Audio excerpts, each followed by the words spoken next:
preguntas de lo de laboratorio. Para ese grupo no se les olvide que hoy a las 5 de la tarde es el examen corto.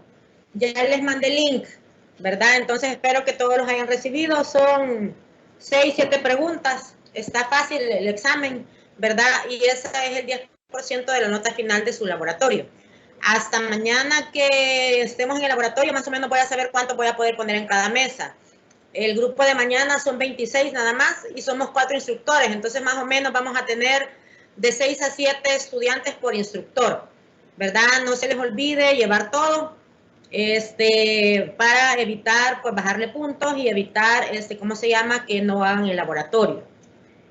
Les mandé por el chat de Teams un artículo acerca del ICDA, ¿verdad? No sé si ustedes cuando llegaron a operatoria el año pasado vieron la nueva clasificación de caries, ¿verdad? La más actualizada. Yo les mandé ahí un artículo que habla acerca del ICDAS, y el ICDAS no solo es para caries, sino que también es para caries radicular, o sea, para caries oclusales, sino que hay para caries radicular, cuando el paciente tiene prótesis, pero nosotros vamos a enfocar ahorita en odontopediatría más que todo en lo que es puramente caries, ¿verdad? Porque yo sé que todos sabemos que puede ser caries grado 1, grado 2 o grado 3, o como habíamos visto en la clase pasada, ¿verdad? Que puede ser clase 1, 2, 3, 4, 5 y 6. Pero debido a que ahora, ¿verdad? Se ha profundizado más con respecto a lo que es caries y a lo que antes, por ejemplo, cuando yo estudiaba odontología y aún cuando yo me fui a mi posgrado a estudiar odontopediatría, la mancha blanca no se consideraba como caries, sino que solo se consideraba como un riesgo de un paciente que podía tener caries y se le daba un tratamiento indicado, técnicas de higiene para evitar que esa mancha blanca se nos rompiera o se cavitara y ya la consideráramos caries, ¿verdad?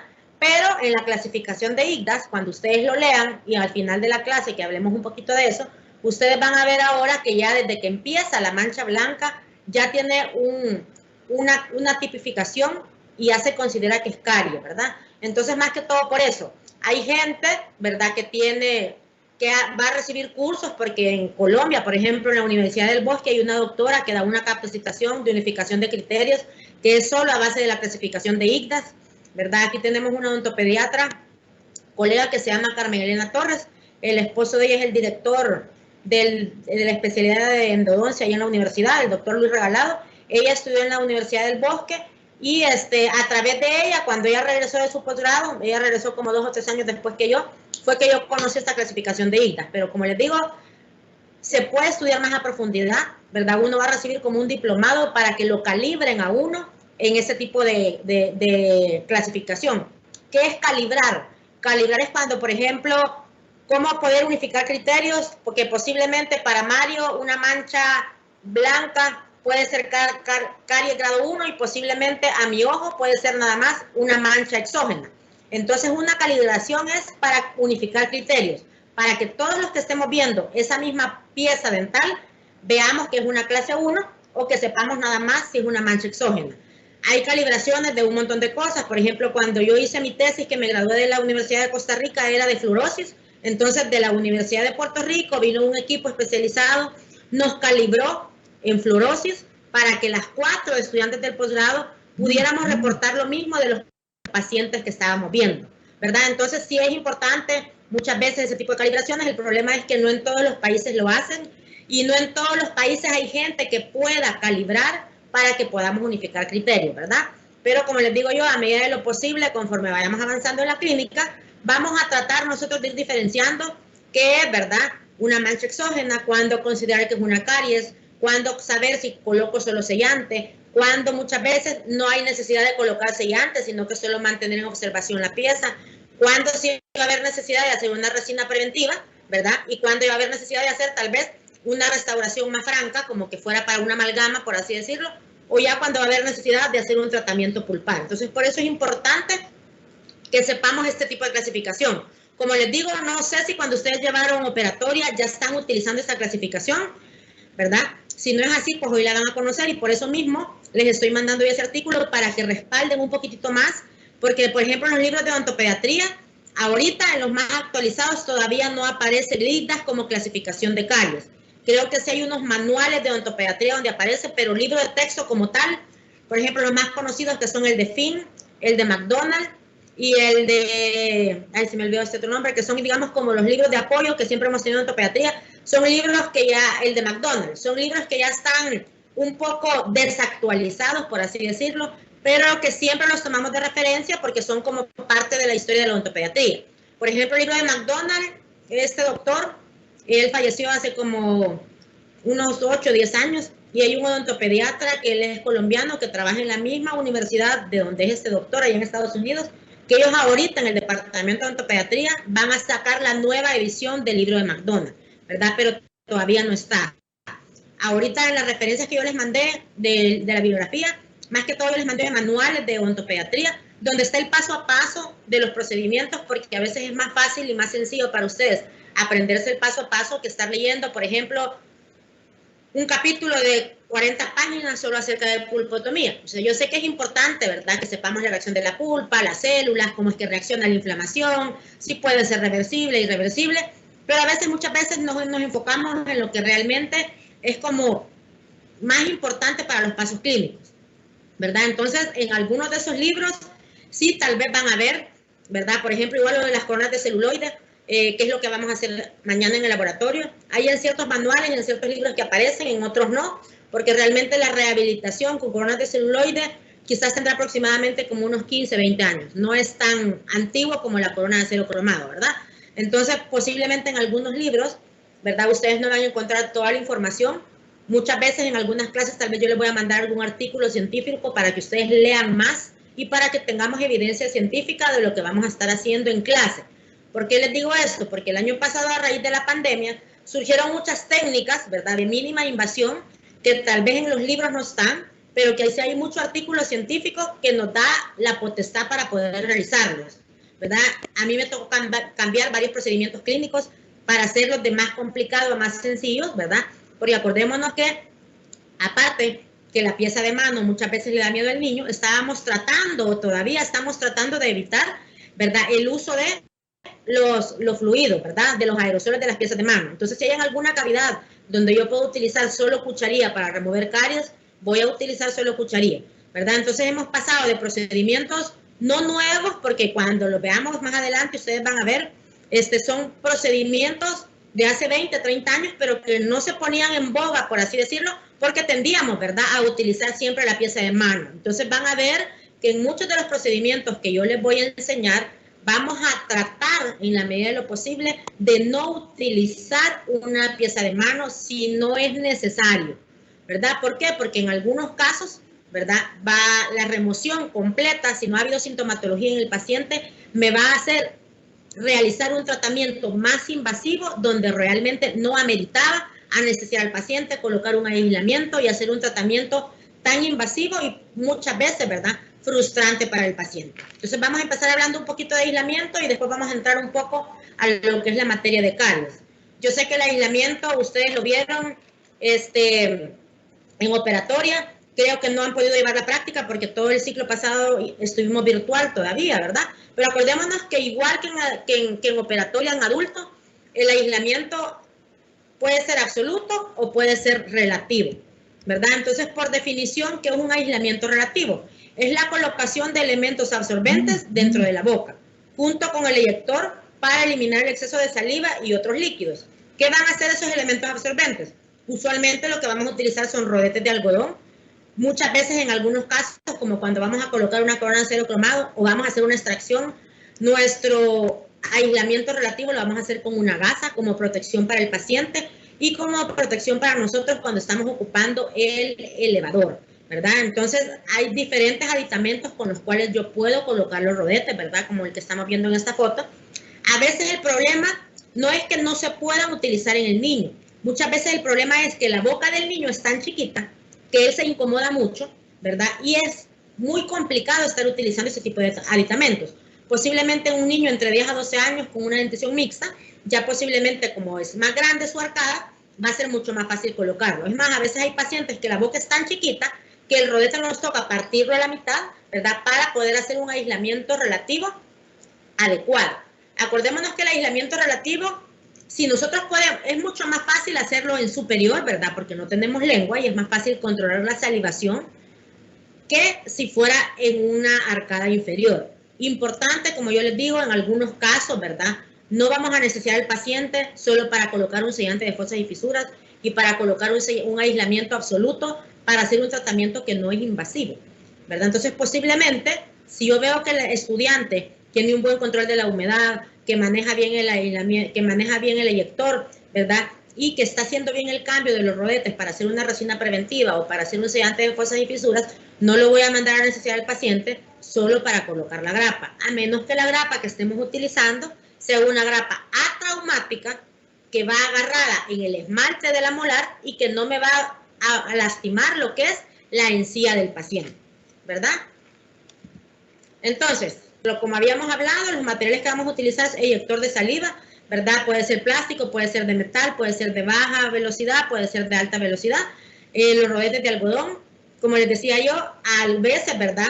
Triángulos absorbentes, o muchas veces cuando vamos a trabajar enfrente, no sé si ustedes se han fijado, que a veces se ocupan también los retractores de mejilla que se utilizan cuando se está haciendo un blanqueamiento, o muchas veces cuando los ortodoncistas colocan brackets. Eso los podemos utilizar muchas veces cuando en la zona que vamos a trabajar es en anterosuperior, ¿verdad? Y es más fácil para el paciente. Hay algunos que traen hasta un bloque de mordida para que descanse la mandíbula del paciente y colocamos el eyector a un lado, siempre y cuando el paciente me lo permita y sea de un buen comportamiento, para que no se me contamine la zona o el área donde yo voy a trabajar. ¿Qué ventajas tiene el aislamiento relativo? De fácil colocación y es un aislamiento rápido y de menor costo. ¿Por qué? Porque no voy a usar un dique, no voy a usar un hilo dental para sostener la grapa, ¿verdad? Y tampoco voy a utilizar, yo sé que el arco, la pinza portagrapa y la perforadora de dique las podemos reutilizar, pero igual si no las tenemos incurren en un gasto la primera vez que adquirimos todo ese tipo de instrumental. Desventaja, requiere cambio continuo de los materiales, ¿verdad?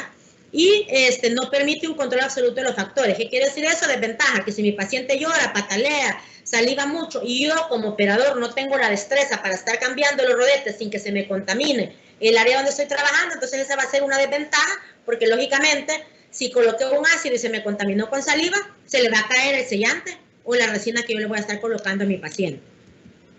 El aislamiento absoluto, ¿verdad? Simple y sencillamente es un procedimiento clínico que contribuye a mejorar los procedimientos de operatoria, rehabilitación, odontopediatría y endodoncia, porque nos permite, ¿verdad?, aislar por completo, como le dice su palabra, la zona donde yo estoy trabajando. Pero a veces también ponemos un aislamiento absoluto y si el dique no tiene los orificios adecuados, se pasa también la saliva por los orificios, ¿verdad? O muchas veces cometemos el error que en el momento que yo coloco la grapa, no saco las aletas en el dique y el dique me queda abajo, me queda encima de las aletas y así se me contamina. Muchas veces también puede ser que la pieza esté demasiado destruida, ¿verdad? Entonces cuesta un poquito el aislamiento y muchas veces nos toca colocar o algodones alrededor, o muchas veces cuando la perforación me quedó muy grande y yo estoy viendo que se me está pasando por ahí la saliva o el agua con la que yo estoy trabajando, entonces lo que podemos hacer es que la misma barrera de protección gingival que yo utilizo para un blanqueamiento, lo podemos colocar en esos espacios vacíos que me han quedado entre el diente y la encía y el dique y lo fotocuramos. Entonces eso me va a formar un sello, ¿verdad? Entonces va a evitar que se siga pasando la saliva o el agua. Otra forma también que podemos utilizar es la Crazy Glue o la goma loca, ¿verdad? Yo sé que la goma loca quema, ¿verdad? Pero en algunos casos lo que se hace es que se coloca vaselina en la encía del paciente y agarramos, hay una Crazy Glue que no viene así en tubito como nos lo venden a nosotros, sino que viene como que fuera resistol, como que fuera un silicón líquido. Entonces uno con un aditamento como un microbrush o de lo que colocamos el ácido o el adhesivo, se pinta como la zona entre el dique y el diente y eso me va a causar, me va a hacer un pego, ¿verdad? Pero lógicamente tenemos que tener práctica para que la Crazy Glue o la pega loca me quede nada más limitada a esa zona para evitar, ¿verdad?, quemar al paciente o que un mal manejo en lo que yo voy pasando el líquido le caiga en el ojo al paciente, ¿verdad? Pero la barrera gingival protectora que utilizamos para el blanqueamiento, podemos utilizarlo, ¿verdad? Cuando, como les digo, no me ha quedado bien el aislamiento, o muchas veces no es que no nos haya quedado bien el aislamiento, pero están tan destruidas las piezas del paciente que no me agarra la grapa, o que la grapa la tengo que meter bien subgingival, ¿verdad? Entonces eso va a hacer que se me esté pasando la saliva del paciente. Entonces esas son otras opciones que tenemos para lograr un aislamiento absoluto y que realmente no se me contamine para nada la zona donde estoy trabajando. ¿Qué ventaja tiene? Permite vencer obstáculos durante el acto de operatoria, ¿verdad? La saliva, la sangre, la lengua, muchas veces cuando estamos quitando, digamos, una amalgama o alguna otra restauración, que salga volando, que se le vaya para la garganta. Usualmente cuando el paciente llora y patalea, ¿verdad? Está en constante, está hablando constantemente y se está forzando, entonces acuérdense que en el momento que nosotros hablamos, ¿verdad? En la tráquea se nos habla la glotis y por ahí pasa el aire. Entonces, si yo estoy trabajando y el niño está gritando, en el momento que él grita, se le puede ir y va a broncoaspirar y el objeto extraño se le va a ir a los bronquios o al pulmón y se va a morir, ¿verdad? Entonces, también por eso es importante. Si el paciente está tranquilo, no está hablando ni nada, no tenemos ese riesgo, porque acordémonos que ahí está el esfínter cerrado, entonces no hay ningún problema, ¿verdad? Pero siempre es importante, ¿verdad? Cuando vamos a hacer un procedimiento invasivo, que lo mejor es que tengamos un aislamiento absoluto bien colocado, ¿verdad? Entonces el aislamiento absoluto puede ser unitario, como el que hacemos en endodoncia, ¿verdad? Donde solo aislamos la pieza donde vamos a trabajar. Usualmente, como yo les comentaba, en la clínica de odontopediatría, como trabajamos por cuadrante, ustedes van a aislar. Si tiene la pieza, la primera molar permanente y está bien erupcionada, pues vamos a aislar desde la primera molar hasta el incisivo central, ¿verdad? Si el paciente solo tiene, pues, molares temporales, vamos a empezar siempre de la más hacia distal. Van a haber casos, como les digo, que posiblemente, ¿verdad? El paciente tiene la 7.5 sin caries, pero la 7.4 es para un tratamiento pulpar. Entonces, no vamos a necesitar al paciente en ambas piezas para poder colocarle la grapa. Vamos a hacer un aislamiento unitario. Vamos a anestesiar la pieza 7.4, vamos a aislar nada más la pieza donde voy a trabajar y vamos a proceder a hacer el procedimiento clínico que hemos colocado en nuestro plan de tratamiento. Y el plural, ¿verdad? Cuando más de 2 piezas, acordémonos que muchas veces aislamos por completo todo el cuadrante, muchas veces cuando es en anterior tal vez vamos a aislar solo los laterales y el canino, ¿verdad? Perdón, los incisivos y el canino, ahí depende de la zona donde vayamos a trabajar y también muchas veces depende, sobre todo de nuestros consultorios, ¿verdad? Cuánto dinero tenga el paciente para poder trabajarle en esa cita, porque no es lo mismo, como yo les decía aquel día, que yo trabaje a nivel de escuela y donde yo tenga un arancel global de mi paciente, independientemente del tratamiento que le voy a hacer, o por ejemplo en un seguro social o en una unidad de salud donde no paga el procedimiento, ¿verdad? Pero que muchas veces por cuestión de tiempo tenemos que reducir la cantidad de tratamientos que vamos a realizar en el paciente. Entonces, objetivos del aislamiento absoluto: aislar las piezas dentarias de la saliva, de la humedad, del aire, ¿verdad? Y de la flora bacteriana. ¿Por qué? Porque acordémonos que muchas veces posiblemente nos va a tocar hacer una pulpotomía en una pieza y posiblemente la otra nos va a tocar hacer una pulpectomía, ¿verdad? Entonces, vamos a hacer primero la apertura de una y después la apertura de otra para evitar contaminar una pieza con la otra. Y bloquear, ¿verdad? Lógicamente, la secreción del surco gingival. Objetivos: mejorar y potenciar la visibilidad. Idealmente, si ustedes se han fijado, la mayoría de diques de goma tienen colores muy diferentes al diente. Rara vez, o no sé si ustedes alguna vez han visto un dique de goma blanco, ¿verdad? ¿Por qué? Porque acordémonos que tenemos también el contraste, ¿verdad? Para que yo tenga mejor visibilidad y el contraste sea mejor, para que mi ojo clínico pueda observar mejor lo que estoy haciendo. Y separar los tejidos duros de los tejidos blandos. Aparte de eso, facilitar la aplicación, ¿verdad?, de ácidos o de medicamentos irritantes. ¿Qué medicamentos irritantes puedo utilizar? Formocresol cuando estoy haciendo una pulpotomía, o en endodoncia, ¿verdad?, cuando colocamos un ERTA, o muchas veces en endodoncia cuando estamos irrigando con hipoclorito, que eso es cáustico, ¿verdad? Que muchas veces el paciente nos dice: doctora, usted me está lavando con lejía. No, le dice uno, no estoy ocupando lejía, estoy ocupando hipoclorito de sodio. Obviamente el paciente no sabe el nombre genérico, ¿verdad? Pero no es lo mismo que a usted le digan el nombre genérico, que suena más despampanante, a que le diga: sí, estoy ocupando lejía, ¿verdad? Entonces, hay un montón de medicamentos irritantes que podemos utilizar, ¿verdad? Sobre todo en odontopediatría, como les digo, que a veces los niños se desesperan, son de difícil manejo y que se mueven mucho. Entonces es más control para nosotros, ¿verdad?, tener un buen aislamiento realizado, y es más cómodo también para el paciente. Tal vez en el momento se desespera, tal vez en el momento llora, pero tenemos que saber dar un buen manejo y poder utilizar bien los eufemismos, como yo les decía, ¿verdad? ¿Cómo le voy a explicar yo a un paciente de 3 o 4 años de edad que le voy a poner un aislamiento? Entonces, vamos a ver, si ustedes tienen un dentoformo, aunque sea de adulto, ¿verdad?, ustedes pueden sacar todo el instrumental en la mesa y decirle al niño, mira, voy a ponerte un anillito en tu muelle, ¿verdad? O a veces lo podemos poner aún en el dedo. Este anillito me va a servir para ponerle una sombría, porque yo voy a lavar con una moto que tira agua, y esa agua se te puede ir a la pancita.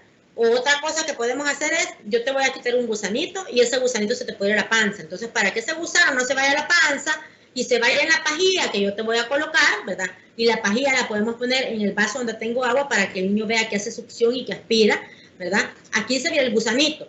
Pero si tú te estás moviendo y yo no puedo colocar el anillito, entonces te puedo lastimar la lengua, o la lengua atraviesa, se va a llevar el gusano y se te va a ir a la panza, ¿verdad? Si ustedes se fijan, ser odontopediatra o trabajar en odontopediatría es cuestión de mucha imaginación y creatividad para poder explicarle al paciente. Lógicamente, a un paciente de 2 años que yo voy a colocar aislamiento, no le voy a poder explicar toda esta forma porque el niño todavía no tiene el coeficiente intelectual para comprender todo lo que yo le estoy diciendo. Puede ser que un niño de 10, 12 años yo le voy a hacer una endodoncia y como él ya entiende más, ¿verdad? Yo le voy a enseñar el instrumental y le voy a decir, mira, voy a colocar esta grapa, va a hacer un poquito de presión y vamos a colocar un plástico. Pero no le voy a hablar con eufemismos tan como a un niño de 5 años, pero acordémonos que también ahora los niños adolescentes entre 10 y 12 años se creen tan independientes que si uno les habla chiquito o los trata como un niño, también va a ser en contra de nosotros porque ellos no se van a sentir identificados. Si nosotros a un adolescente le damos más importancia y le explicamos como niño grande, obviamente nos vamos a ganar más su confianza, ¿verdad? Porque está en esa etapa que está tratando de descubrir, o sea, su personalidad, quién es, y en la etapa donde se creen grandes, pero no son jóvenes, y tampoco son niños. Entonces es una etapa bien complicada por la que todos hemos pasado, ¿verdad? Entonces, como les digo yo, los eufemismos van a depender de la del paciente. Igualmente, si es un paciente con alguna discapacidad, ¿verdad? Que es un paciente con un retardo mental o con una parálisis cerebral, uno les está hablando constantemente o les está cantando o los está reforzando positivamente, te estás portando muy bien, o cuando en el momento que ponemos el ácido le vamos a decir, voy a colocar un jaboncito, ¿verdad? Y vamos a contar hasta 15. Entonces vamos contando para distraerlo, vamos a lavar el jaboncito de limón que yo te puse. Lógicamente, si ya hemos probado el ácido, sabemos que no sabe a limón porque sabe más feo, ¿verdad? Pero es una forma como de comparar por si el paciente llegara a sentir un poquito de ese sabor ácido y que no se me vaya a asustar. Otra cosa muy importante con el manejo es, por ejemplo, si yo el ácido lo voy a colocar con la punta que viene la jeringuita, ¿verdad? Se la tengo que enseñar antes al paciente y explicarle, mira, esto parece como que fuera una vacuna, pero lo que es una gelatina, un jaboncito azul que yo voy a utilizar para lavar tu diente. Y le colocamos un poquito de ácido en la uña. ¿Por qué? Porque si el niño le tiene fobia y pavor a las inyecciones, ¿verdad? Nosotros sabemos que el ácido grabador no se lo vamos a inyectar, pero si él tiene acceso a mi campo de trabajo y ve que yo agarro la aguja con el ácido, se va a descomponer, va a empezar a empezar a gritar. Igual cuando colocamos el sellante o la resina fluida, ¿verdad? Acordémonos que esos son tipos de materiales que vienen en forma de, que vienen desde el fabricante, pues en una jeringa, ¿verdad? Hay algunos todavía, como el adhesivo, que vienen en bote y uno los dispensa o en un DAPEN o en unos depósitos especiales para eso, pero en otros casos no viene así. Entonces es importante que le expliquemos al paciente para que no se vaya a asustar antes del tiempo, ¿verdad? Como les digo yo, la técnica más amigable para nosotros cuando trabajamos con niños es la técnica decir, mostrar y hacer, pero como les digo, va a depender mucho de la edad del paciente, pero si yo quiero distraerlo, porque lógicamente 10 segundos para mí pueden ser muy rápido, para un niño de 1 o 2 años puede ser toda la eternidad, nos ponemos a cantarle o le contamos los números, se los contamos saltados, se los contamos cantando, se los contamos haciéndole más hincapié a un número que otro como para distraerlo, ¿verdad? Igual como cuando tomamos impresiones. Entonces, como les digo, la odontopediatría es un poco de innovación y de creatividad para nosotros como operadores. ¿Qué instrumental voy a utilizar yo en el momento que voy a hacer un aislamiento absoluto? El dique de goma, como les dije yo, hay diques tamaño adulto y tamaño niño. El dique no importa el color. Aún en odontopediatría, voy a ver si para mañana puedo conseguirles, podemos utilizar globos. El globo de la numeración más grande, ¿verdad? Yo lo corto y puedo utilizarlo como un dique de goma. Es mucho más económico que un dique de goma y a la vez tengo más variedad de colores, ¿verdad? Porque acordémonos que también parte de tener diques de goma de diferente color me ayuda a poder ser más creativo con mi paciente. Y por ejemplo, si yo sé que a mi paciente niña le encanta el rosado y el morado, yo puedo tener diques de colores y decirle, ¿y hoy cuál vas a escoger? Lógicamente, si solo tengo azules, pues no le puedo dar a escoger, pero con los globos podemos hacer también, nos pueden servir de incentivo, pero acordémonos que los globos vienen de muchos colores y muchas veces algunos vienen hasta como metalizados, ¿verdad? Pinza portagrapa, la grapa que vamos a utilizar. Importante, como les decía yo, la perforadora de dique, veamos que tenga suficiente filo, ¿verdad? Porque a veces estamos tratando de cortar el dique y no tiene suficiente filo, o la bolita con la que le cambiamos para los tamaños está floja, ¿verdad? O no logra perforar todas las superficies o todos los tamaños que yo deseo. Tijera opcional. ¿Para qué tijera? Porque si yo no centré bien el arco o el dique y al paciente le queda el dique por aquí, ¿verdad? Y no puede ver, no alcanza a ver o le obstaculiza la respiración, va a haber necesidad de cortarlo, ¿verdad? O a veces lo ponemos bien aquí y nos sobra aquí como que fuera delantal, entonces lo podemos cortar, o llegado el caso, si no encontramos diques de goma de niño y el único que tengo es de adulto, pues entonces lo podemos cortar. A veces es bien complicado conseguir cosas específicamente para odontopediatría, ¿verdad? A veces ningún depósito dental hay, a veces solo hay un depósito dental que tiene, o muchas veces son más caros, ¿verdad?, que los diques de adultos. Pero como les decía yo, si hoy invirtieran en comprar el dique de goma infantil y van a decir, ay, si solo para un laboratorio, compran la caja entre varios o simple y sencillamente lo guardan para el otro año que ya entren a la parte clínica. Entonces la tijera es para eso. Muchas veces también pasa que el paciente es un respirador bucal, ¿verdad? Entonces en el momento que yo le coloque el dique, lógicamente el paciente se va a desesperar porque no va a poder respirar por la boca, ¿verdad? Entonces lo que vamos a hacer es que vamos a hacer, ya les voy a explicar cómo. Si este es mi dique de goma, en la parte de en medio, yo le voy a hacer un hoyito. ¿Para qué? Para que cuando yo esté trabajando, el paciente tenga acceso a su respiración. Entonces yo coloco el dique y el paciente, al ser respirador bucal, puede seguir respirando a través de la perforación que yo le hice en el centro para no complicarle la respiración y que no se me desespere mientras estoy haciendo el procedimiento clínico. Ventajas generales, bueno, esto ya lo habíamos hablado. Específica, retraer los tejidos, mejor visibilidad, aumenta la eficiencia para mí como operador porque estoy viendo mejor lo que estoy trabajando, ¿verdad? Y aquí está la foto de lo que necesitamos. El hilo dental, ¿para qué lo voy a utilizar? El hilo dental lo voy a utilizar para amarrar la grapa, para pasar el hilo dental en la grapa, ¿verdad? Y poder amarrarlo al arco. ¿Para qué? Para que si el paciente muerde y la quiebra, ¿verdad?, la grapa no sale volando ni se la trae. Si el paciente es con un retardo mental o tiene parálisis cerebral o tiene tiene movimientos involuntarios, ¿verdad? Hay pacientes que tienen ese problema y cierran sin querer.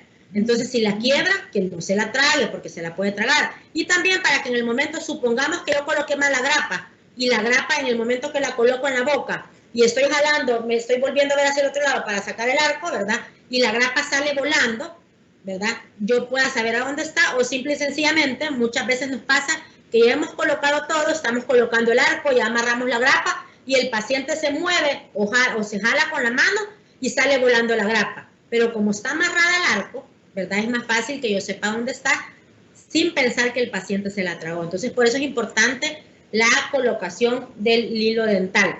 Hay varias formas de poder colocarla, pero me voy a traer una grapa.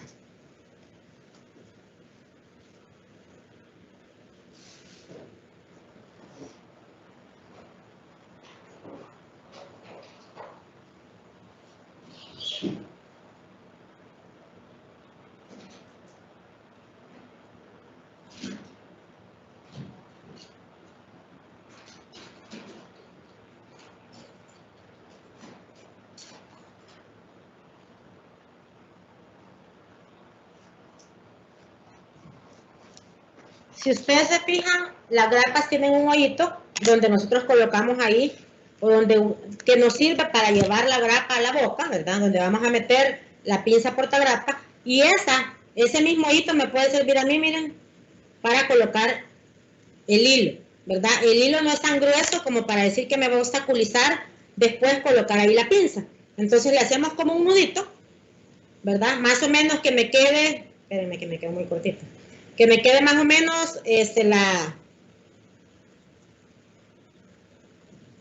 que me quede más o menos largo de ambos lados para que después yo lo pueda amarrar en el arco de John y eso me dé más seguridad y confianza en el momento que estoy trabajando. Espérenme. ¿verdad? Entonces más o menos calculo la mitad y ya una vez calculé la mitad, yo le voy a hacer el nudo. Y en el momento que yo coloco la grapa en el paciente, ya cuando coloqué el arco, voy a pasar en el arco el hilo dental para que me quede sostenido, ¿verdad? Otra forma de utilizar el hilo dental es cuando yo tengo un paciente, como les decía yo, que tiene movimientos involuntarios o que es epiléptico, ¿verdad? O que padece de convulsiones. Acordémonos que mucho estrés y mucha ansiedad, aunque el paciente esté tomando un medicamento, puede generarle un poquito de ansiedad, ¿verdad? Entonces, cuando el paciente es un paciente discapacitado, lo que vamos a hacer es que vamos a colocar la grapa, ¿verdad? Vamos a colocarle igual en el hoyito donde va el orificio para colocar la pinza portagrapa, vamos a hacer de la misma forma. Lo único que en este caso lo que vamos a hacer es que vamos a enrollar todo el hilo dental en la grapa, miren.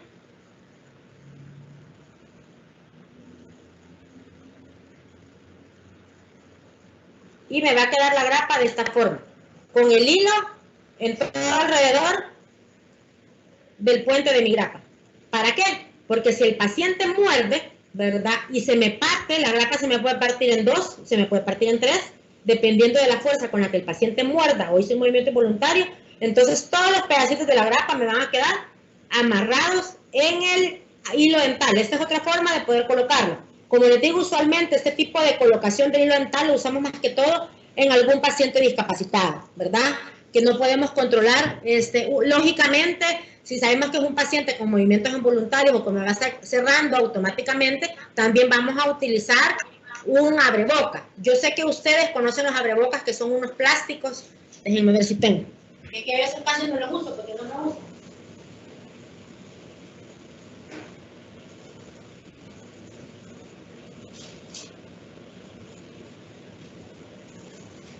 Hay unos abrebocas que son como de silicón, ¿verdad? Que son así y vienen de diferentes colores y tamaños. A mí en lo personal no me gustan. ¿Por qué? Porque ese aditamento, independientemente que aunque yo le ponga el small, el medium o el large, si el paciente me abre más de lo que yo necesito que me abra, ¿verdad? Él con la lengua me va moviendo el bloquecito del abreboca y me lo quita, ¿verdad? Entonces eso no me mantiene la apertura como yo quisiera.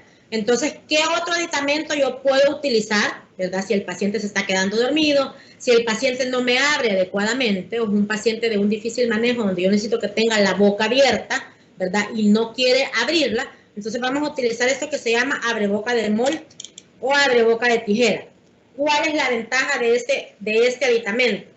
Que tiene un tope, ¿verdad? Entonces, si la apertura de mi paciente es así, aunque él quiera cerrar y haga presión, no va a poder. Si la abertura de mi paciente es así, tiene un tope, ¿verdad? Hay de diferentes tamaños, este es de tamaño infantil, hay unos medianos y hay unos large. ¿Por qué hay grandes? Porque acordémonos que hay pacientes con algún tipo de discapacidad, ¿verdad? Con algún retardo, algún síndrome Down, alguna parálisis cerebral, que muchas veces uno, cuando está acostumbrado a ver niños, somos los que más paciencia le tenemos y sabemos mejor el manejo para ese paciente, ¿verdad? O simple y sencillamente, no porque el paciente es de mal comportamiento, sino que a veces vemos pacientes muy bebés que se duermen cuando estamos haciendo el procedimiento. Los anestesiamos y ellos se duermen las 2 o 3 horas clínicas que están en la U. Entonces, para evitar que me esté cerrando y que yo pueda perforar o hacer una perforación iatrogénica, entonces vamos a colocar un abreboca. ¿Para qué? Para que él esté dormido y yo como operador esté trabajando mucho mejor. O sea, el abreboca no solo es cuando el paciente es de difícil comportamiento, ¿verdad? Es una restricción física, pero también la puedo utilizar, como les digo yo, en un paciente de buen comportamiento que simple y sencillamente yo sé que se va a dormir y para que él esté más cómodo y yo como operador pueda tener una mejor visibilidad de lo que estoy haciendo. Entonces los diques, como les decía, ¿verdad? Hay de diferentes tamaños, hay de diferentes colores. Y es lo que yo les decía, miren, podemos utilizar globos. No el globo chiquito, sino que creo que es el número 10 o el número 12, ¿verdad? Simple y sencillamente lo que uno hace es que le corta la parte donde uno la infla y abre el semicírculo para que me quede el dique de goma. Cuando terminemos clase les voy a mandar yo el link del canal de YouTube que yo tengo, donde está explicado todos los tipos de aislamiento que podemos realizar, que como les comentaba, yo los hice el año pasado, cuando con sus compañeros de la preclínica, sí realmente solo fue virtual y no pudimos hacer ninguna práctica clínica. ¿verdad? Entonces yo les voy a mandar el link para que ustedes vean los videos de aislamiento que yo les hice a ellos, ¿verdad? Entonces es importante. Yo sé que tenemos plantillas, ¿verdad? Que eso nos facilita mucho, sobre todo cuando estamos comenzando, pero no es necesario que tengamos una plantilla, ¿verdad? Podemos hacerlo visual, ¿verdad? Dividiendo el dique, muchas veces puede ser imaginario, o simple y sencillamente yo más o menos calculo, ¿verdad? Si yo sé que la pieza en la que voy a trabajar es una primera molar inferior, entonces más o menos yo le calculo que me quede centrado. No necesariamente me tiene que quedar así como está aquí en este dique, ¿verdad? Que como era la pieza, perdón, que como era la pieza, quiero ver cuál es, la 1.6 creo que es, ¿verdad? Hicieron todos los puntitos y se lo hicieron la 1.6. No es necesario que me quede centrado en toda la arcada. Lo que sí es necesario es que me quede centrado en la pieza donde yo voy a trabajar, ¿verdad? Entonces el arco, que sabemos que puede ser metálico o puede ser plástico, ¿verdad? Lo importante es que si es plástico yo lo pueda meter al autoclave. Lógicamente no lo van a meter a un calor seco porque se les va a derretir y se les va a arruinar, ¿verdad? Pero sí tiene que ser autoclavable porque acordémonos que el dique lógicamente ya no lo voy a utilizar en el mismo paciente, ¿verdad? Tampoco como el dique no se me rompió y mañana voy a ver al mismo niño, voy a guardar el dique. Cada dique que utilizamos es desechable. Lo dejo de ocupar y lo boto, ¿verdad? En cambio, por ejemplo, la pinza portagrapa, la perforadora de dique y el arco y la grapa son cosas que vamos a seguir utilizando. Entonces tienen que poderse esterilizar, ¿verdad? Si es de metal las podemos meter al calor seco, podemos meterlas al autoclave. Acordémonos lo que sucede muchas veces, que de tanto estar esterilizando las grapas al ser metal, la grapa se va a tostar. Entonces muchas veces nos va a pasar que en el momento que yo estoy tratando de poner la grapa, donde abro para meterla en la muela se me puede quebrar. Pero puede ser por eso, porque ya la hemos autoclavado o la hemos esterilizado mucho, sobre todo en calor seco, que el metal se va poniendo tostado y se me quiebra. Muchas veces también hay grapas, ¿verdad? Que como las he utilizado mucho, está muy abierta la parte que ve en el cuello del diente y cuando yo la quiero colocar me queda floja. ¿Qué hago en ese caso? Agarro una pinza 3 picos de la de ortodoncia y con la pinza 3 picos en la parte de en medio del arco yo voy a cerrar mi grapa para yo poder utilizarla adecuadamente.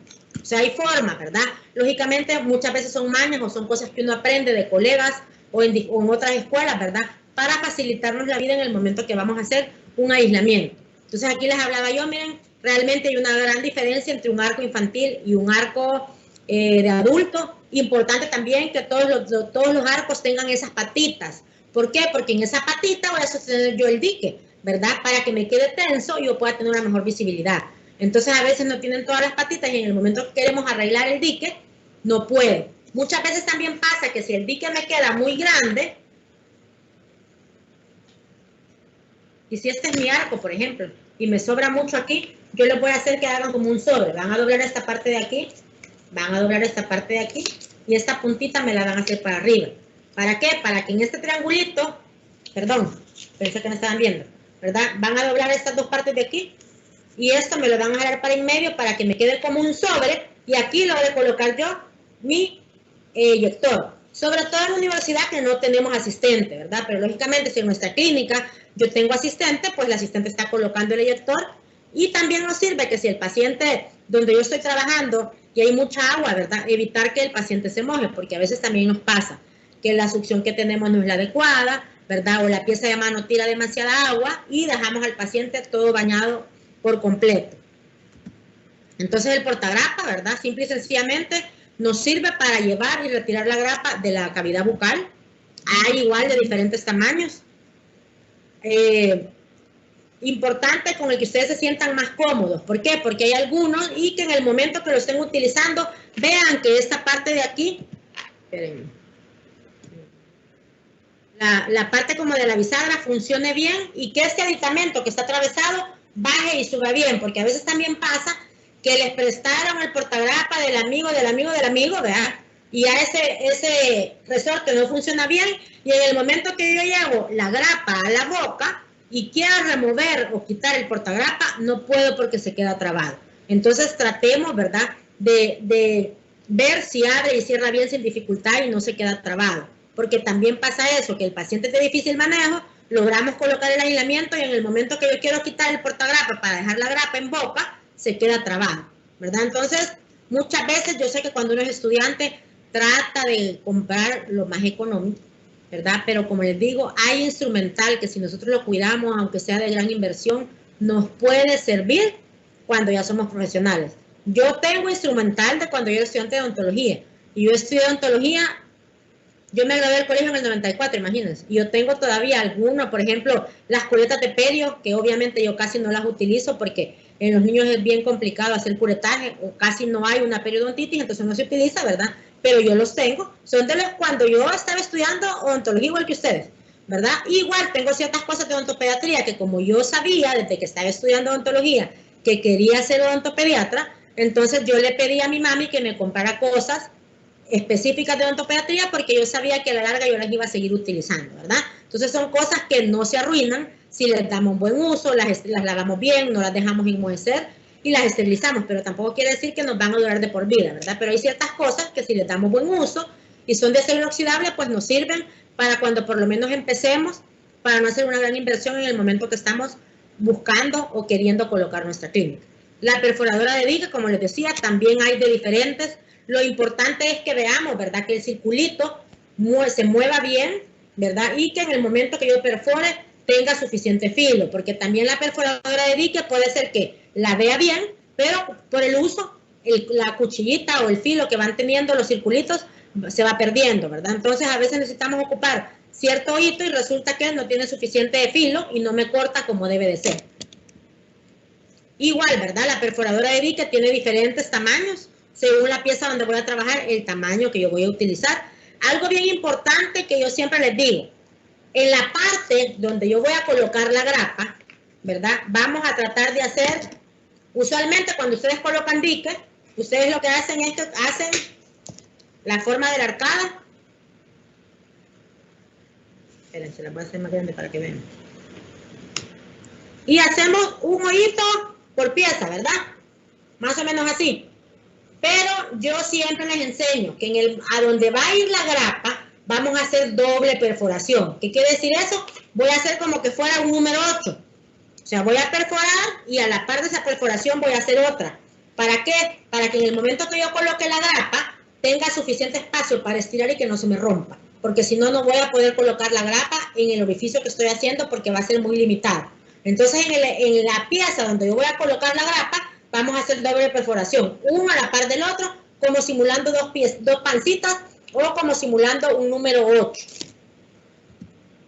Y la grapa, pues, es lo que nos permite detener el dique de goma, ¿verdad? Para poder trabajar adecuadamente. Las grapas hay de diferentes formas, hay con aleta, hay sin aleta, hay, ¿cómo se llama?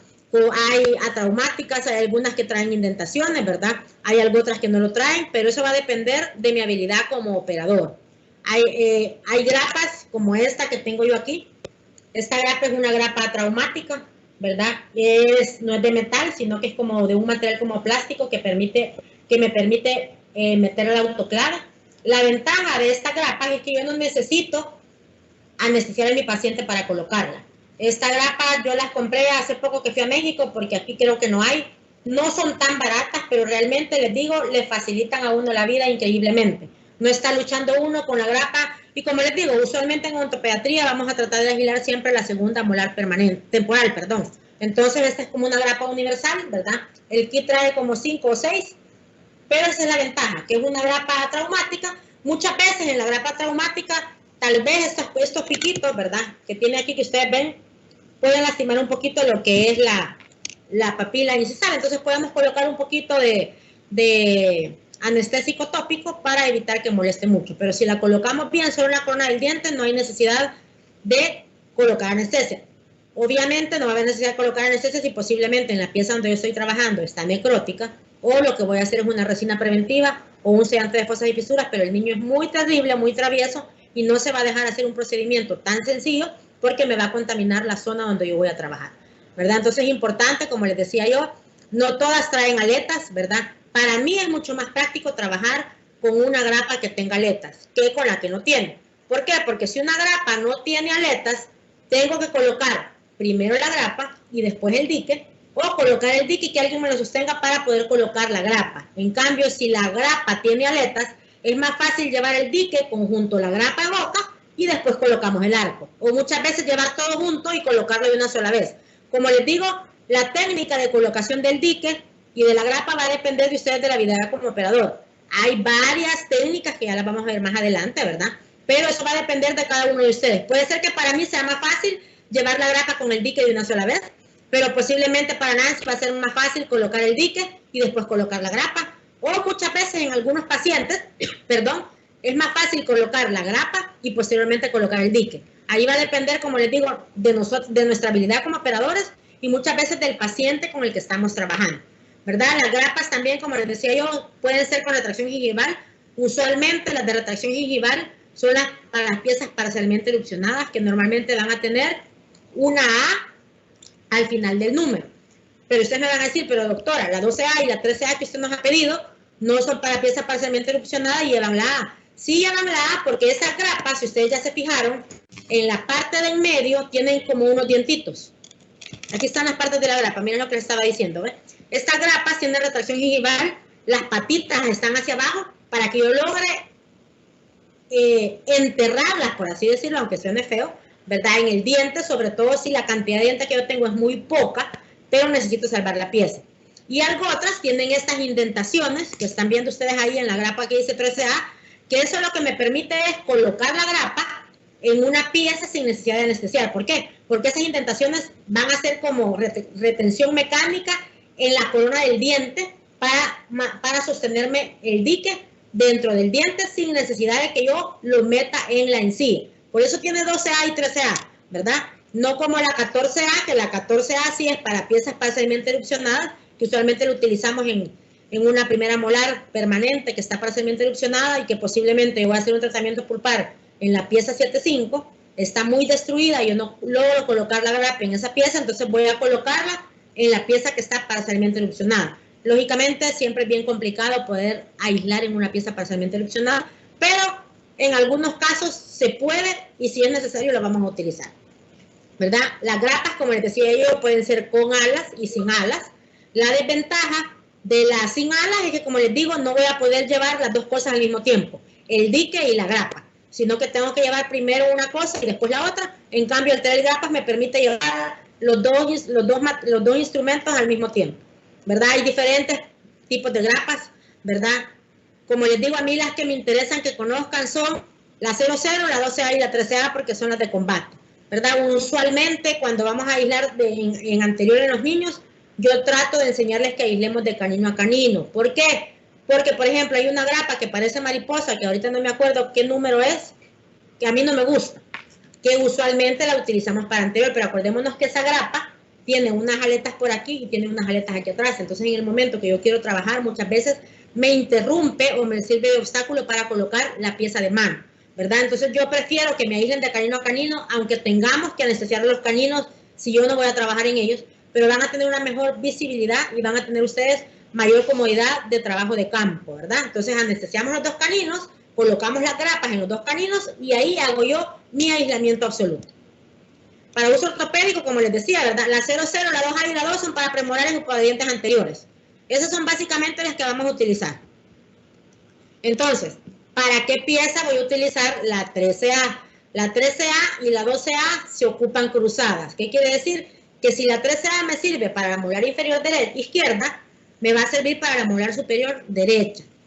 Si yo en el momento que estoy viendo la grapa no me acuerdo si es inferior izquierda o superior derecha, yo me puedo guiar, como les explicaba yo la semana pasada, por la forma de la grapa. Si ustedes se fijan, la grapa tiene, así como la estamos viendo del lado de abajo, tiene como una semiluna más grande que la que tenemos del lado de arriba. Entonces, esa como curvatura más grande siempre va a ir del lado vestibular y la curvatura más chiquita va a ir del lado palatino o lingual. Entonces, si ustedes se imaginan ahorita, ¿verdad? Es para molar inferior derecha porque la parte más grande me va a quedar hacia vestibular y la más chiquita me va a quedar hacia lingual. Y si la ponemos al revés, ¿verdad? Es lo contrario. Entonces, muchas veces muchas veces se les borra, ¿verdad? El número y entonces yo no sé si es 12A o 13A. Entonces, nada más la veo y siempre acuérdense, la parte o el semicírculo más largo siempre va a ir hacia vestibular. Entonces, esa es una forma más fácil para mí como operador guiarme y saber qué grapa es. Igual la 12A es al contrario, ¿verdad? La 12A va a ser para la molar inferior derecha y para la molar superior izquierda. Entonces, van cruzadas, ¿verdad? Entonces, pueden aprenderse nada más las dos, digamos, yo me prendo la 12A para molar inferior derecha, pero ya sé que automáticamente es a la inversa. Entonces a veces es un poquito complicado, ¿verdad? Las nomenclaturas, no solo en odontopediatría, porque, sino que en todo lo que es odontología, porque es molar inferior derecha, molar inferior izquierda, molar superior derecha, molar inferior izquierda, entonces tiende a confundirnos un poquito. Pero con que se aprendan bien una, automáticamente, pues, por lógica, sabemos que la otra va en las piezas donde no voy a utilizar la que yo me aprendí, ¿verdad? La 14A es para piezas parcialmente erupcionadas. Si ustedes se fijan, tiene no tan abajo las patitas, pero sí las tiene como más puntiagudas, miren, con respecto a esta, ¿ves? Y un poquito más inclinadas, porque lógicamente esa sí va a ir enterrada en la encía y ahí sí tengo que tener bien anestesiado a mi paciente. La 00, que es la que yo les decía, que podemos utilizar en los caninos temporales y en la primera molar temporal. ¿Por qué? Porque acordémonos que la primera molar temporal es muy parecida a una premolar y aparte, anatómicamente hablando, es la pieza más atípica de las piezas temporales. ¿Por qué? Porque si ustedes ya cuando vean su dentoforma o cuando veamos la parte de anatomía se van a fijar que es como que fue un rectángulo, pero en la parte vestibular tiene como una pancita medio extraña, ¿verdad? Que a veces también hasta colocar corona de acero cromado ahí es bien complicado por la anatomía del diente. Entonces esta 00 la puedo ocupar en los caninos y la puedo utilizar en la primera molar, tanto superior como inferior. Rara vez yo lo voy a dejar, como les digo, que me aíslen nada más una pieza en anterior o que me aíslen solo los laterales o solo los centrales, porque es muy complicado la colocación de la grapa ahí y muchas veces trabajar en esa pieza con la grapa en la pieza donde voy a trabajar, ¿verdad? Tenemos la 2 y la 2A. Esta de aquí abajo que tiene como un color anaranjadito encima, esa es de las que a mí más me gusta porque realmente tiene suficiente retención para poder colocarla, como habíamos hablado, en un canino o en una primera molar temporal. Y esta es la que yo les estaba mostrando, miren, que son grapas atraumáticas. Aquí en el país no venden, pero yo sé que muchos, ¿verdad? Tenemos acceso, que tenemos familiares que viven fuera o que vamos de vacaciones a Estados Unidos o a México, ¿verdad? O muchas veces no necesitan ir tan lejos. A veces en Guatemala tienen muchas más variedad de instrumental y material que lo que nosotros podemos tener aquí en nuestro país, ¿verdad? Entonces, lo que estábamos hablando aquel día, que alguien me preguntó, ¿verdad? Si ya tienen el kit, nada más fijémonos que tenga la 12A y la 13A y una para premolares y suficientes. A menos que se les haya perdido, pues les va a tocar comprarla a granel. Muchas veces uno en la oficina o en la clínica tiene más de una, porque muchas veces en el transcurso del día vamos a ver a más de un paciente y vamos a tener que aislar y no vamos a utilizar la grapa que está contaminada, ¿verdad? El hilo dental para amarrar la grapa y que sea para más seguridad para nosotros en el momento que estamos trabajando. Ahí les estaba enseñando yo lo que les enseñé hace un ratito, ¿verdad? Cómo vamos a colocar el hilo dental. Se puede aislar también solo con hilo, ¿verdad? En el caso que supónganse que van a hacer solo clase 3 en los incisivos y no quieren anestesiar, pero el paciente saliva mucho. El problema con la aislada con el hilo es que hay que tener mucha habilidad. Sí se puede, pero hay que tener mucha paciencia, porque yo voy a perforar el dique y entre cada diente voy a colocar un hilo y lo voy a amarrar y voy a hacer un nudo, ¿verdad? Posiblemente ustedes ya han visto tal vez conferencias o fotos en internet, ¿verdad? De arcadas completas temporales donde hacen este tipo de aislamiento. Uno en odontopediatría sí lo usa, pero normalmente cuando es un paciente que está o bajo sedación consciente o está completamente dormido con anestesia general, ¿verdad? Van a haber ciertos tipos de pacientes que por edad o por compromiso sistémico no los vamos a ver en el sillón dental, pero que nos va a tocar llevarlo a un quirófano, dormirlo por completo y yo tengo que tener seguridad en el campo que estoy trabajando. Es cierto, el paciente no está gritando, está respirando a través de un tubo, ¿verdad? Pero si yo no tengo cuidado, se me puede ir un pedacito de resina, un pedacito de amalgama, se me puede ir un algodón y el paciente se lo puede tragar y puede broncoaspirar, ¿verdad? Entonces, por eso también es importante que utilicemos un hilo dental y un dique y posiblemente, ¿verdad?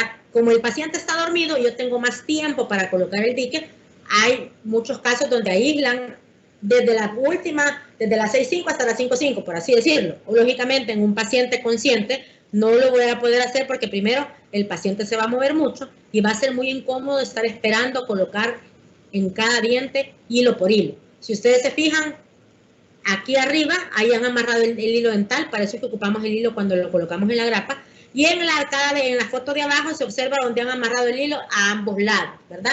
En ese caso solo lo utilizaron en ambos caninos para sostener el dique, porque el paciente tenía suficiente, estaban bien pegaditos los dientes y nos permitía que el mismo dique se detuviera entre diente y diente. Lógicamente, si un paciente tiene espacio generalizado, va a ser bien complicado, ¿verdad?, poder sostenerlo por sí solo.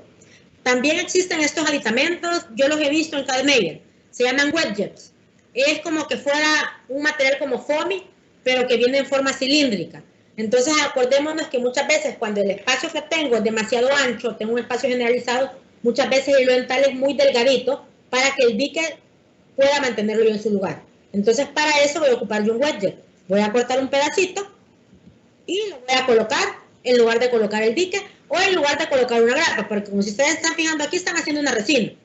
No es tratamiento pulpar, pero sí necesitábamos un aislamiento relativo para que no se me contaminara, entonces no iba a necesitar el paciente del canino a canino para colocar una grapa, ¿verdad? Acordémonos que entre el canino y la primera molar tengo el espacio primate, entonces va a ser un espacio bien amplio, donde con solo colocar el hilo dental no se va a sostener.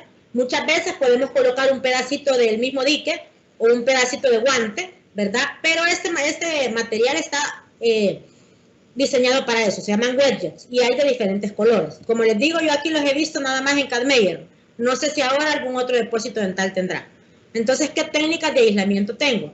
Colocar dique y grapa, colocar grapa y dique o colocar todo al mismo tiempo. ¿Cuál es la que yo voy a utilizar? La que me guste más y la que sea más fácil y práctico para mí.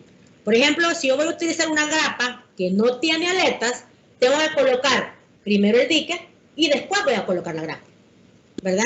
Pero también, posiblemente, si el paciente es de buen comportamiento o cuando estamos trabajando en un dentoformo donde no tengo lengua, el paciente no se mueve, va a ser mucho más fácil, ¿verdad?, sostener el dique en la muela y posteriormente colocar la grapa, independientemente si tiene o no tiene aletas. Para mí, esta forma es la más complicada, pero como les digo, la práctica hacia el maestro y posiblemente alguno de ustedes, ¿verdad?, para ustedes es mucho más fácil de esa forma. Entonces, no hay como una receta de cocina que porque a mí me gusta primero colocar el dique y la grapa, voy a exigir que todos en la clínica, cuando estén conmigo, lo van a colocar de esa forma. No. Lo importante es que ustedes logren hacer un aislamiento absoluto, adecuado para lo que vamos a estar haciendo en la clínica.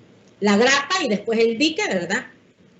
Esta yo la utilizo bastante, sobre todo si el paciente cuesta mucho que abra o muchas veces en la parte posterior, donde hay que estar diciendo al paciente abrir grandote, mira para arriba, ¿verdad? Para que yo logre ver dónde voy a colocar la grapa. Entonces a veces en superior es mucho más fácil colocar primero la grapa. Si ustedes se fijan, la grapa ya tiene ahí el hilo dental y posteriormente colocamos el dique y después el arco, ¿verdad?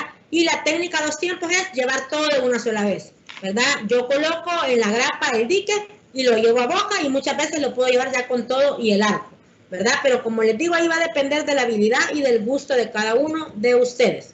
Esa es técnica de un solo tiempo. Miren, ahí está ya está montada la grapa en el dique con el arco y lo colocan de una sola vez en boca. Y perdón, el de 2 tiempos era llevar la grapa con el dique y por último colocamos el arco. Como les digo, ahí va a depender de la habilidad de ustedes y muchas veces del paciente con el que estamos trabajando. ¿Alguna duda con respecto al aislamiento, a las grapas, para pasar a la clase de caries? La otra es rápido, no se preocupen.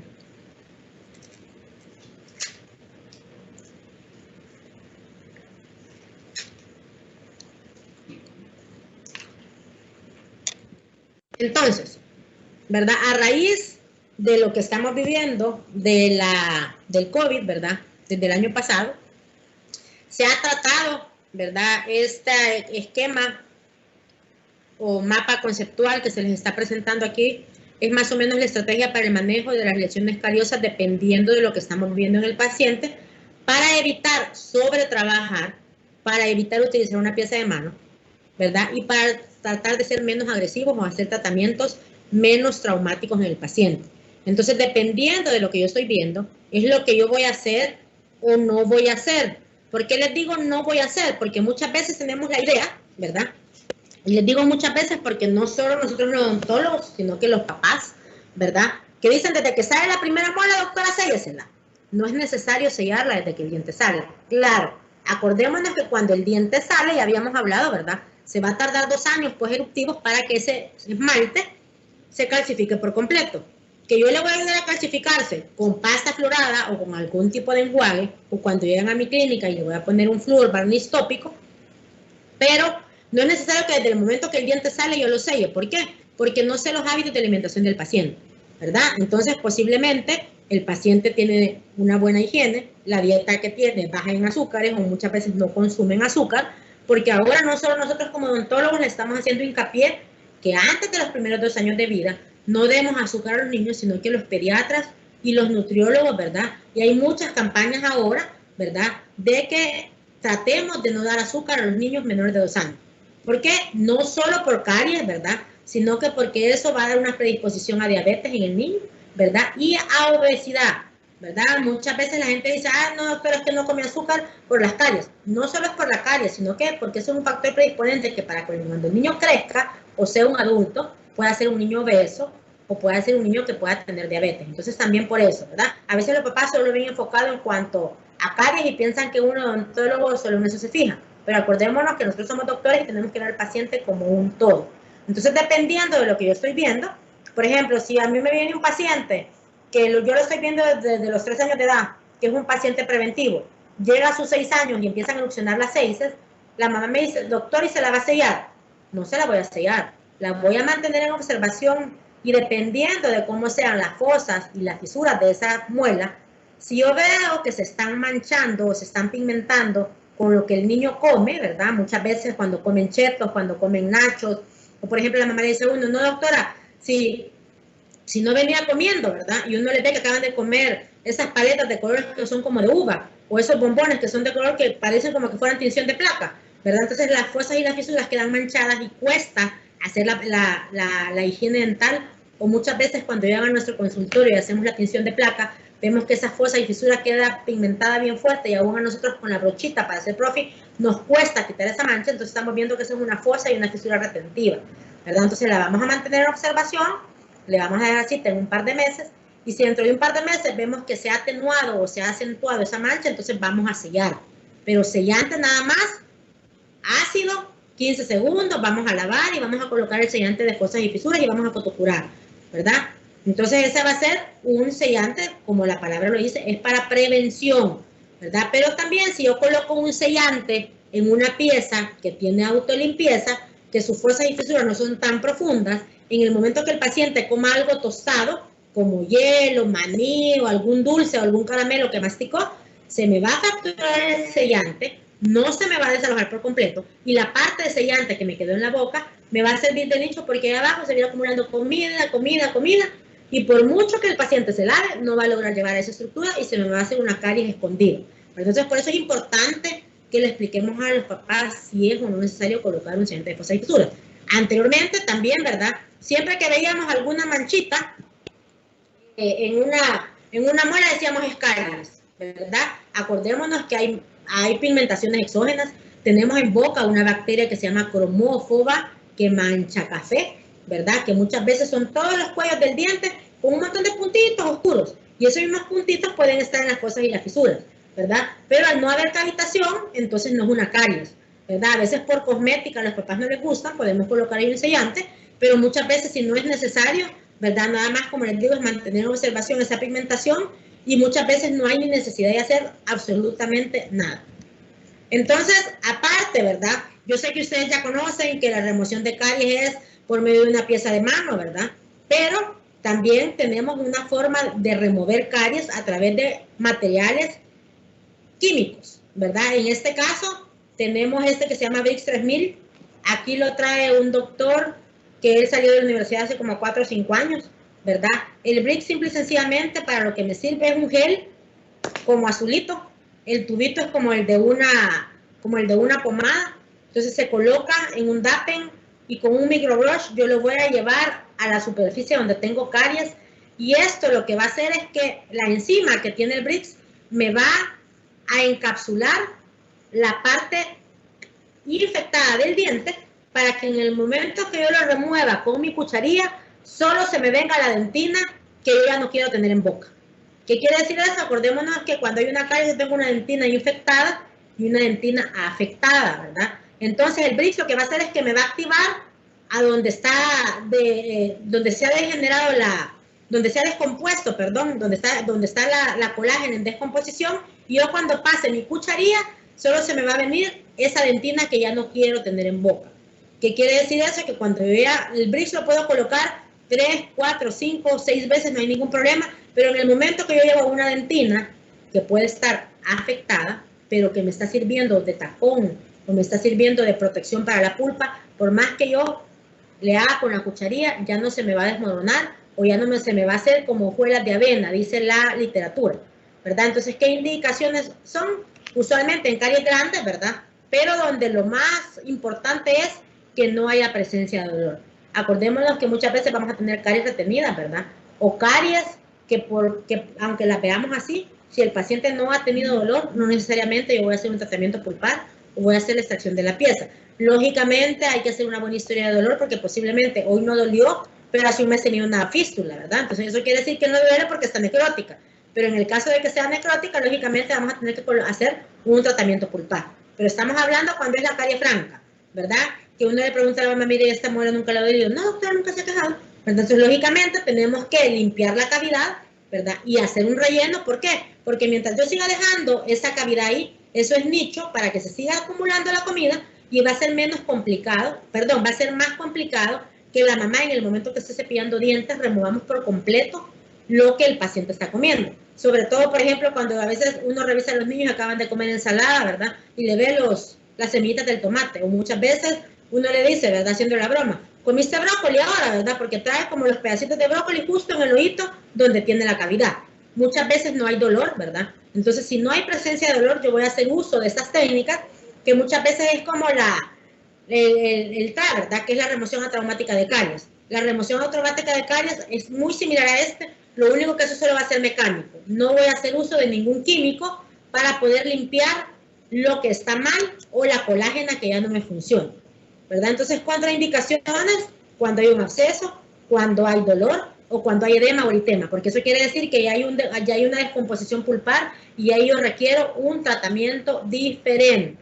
Entonces, como les decía yo, no vamos a abrir cavidad ni con la pieza de mano, ni con la cucharilla. Simple y sencillamente lo que hacemos es lavar la cavidad por si viene con comida, ¿verdad? Voy a colocar yo el Brix en un tiempo de 2 minutos. Puedo estar colocando el Brix y con la misma brochita activarlo, que quiere decir activarlo, que yo lo coloco en la cavidad y lo estoy removiendo constantemente.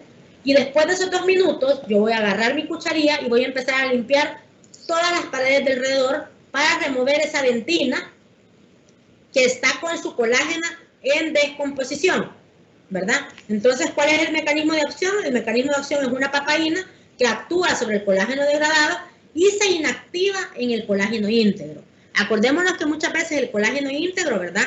Va a ser una dentina terciaria bien negra, bien oscura, bien café, que si no le explicamos al papá, el papá va a decir, doctora, le está dejando caries en la muela del niño y yo así no quiero, ¿verdad? Acordémonos que ese colágeno íntegro o esa dentina de reparación que vemos bien oscura, bien café, bien color pardo, es como un cascarón. Usted se cayó, se levantó la piel, se abrasionó, se hizo un raspón y conforme van pasando los días, se le va haciendo un raspón, ¿verdad? Y ese cascaroncito después se le va a hacer piel, ¿verdad? Pero si usted se quita el cascarón, vuelve a sangrar, perdón, y vuelve el mismo proceso.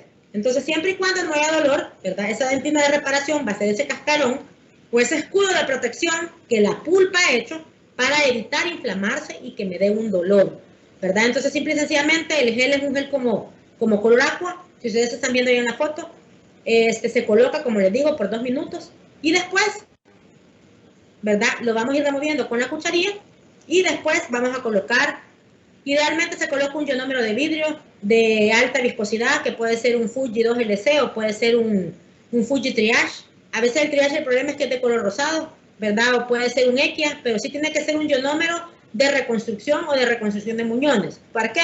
Para que me permita, ¿verdad? Cuerpo, que yo lo logre fotocurar. No, lo ideal no es que sea de fotocurado, porque por ejemplo el Ketak Molar es un ionómero de alta viscosidad, ¿verdad? Pero el problema es que cuando un ionómero es de autocurado, se tarda 4 minutos en fraguar por sí solo. Entonces, si es un paciente de 3 años de edad, ¿verdad? Que le pongo el ionómero y todavía estoy esperando 4 minutos a que endure, entonces eso es una desventaja para mí como operador porque puedo perder la paciencia y el control de mi paciente. En cambio, si es un ionómero de fotocurado, tengo la ventaja que en 20 segundos, ¿verdad? Yo coloco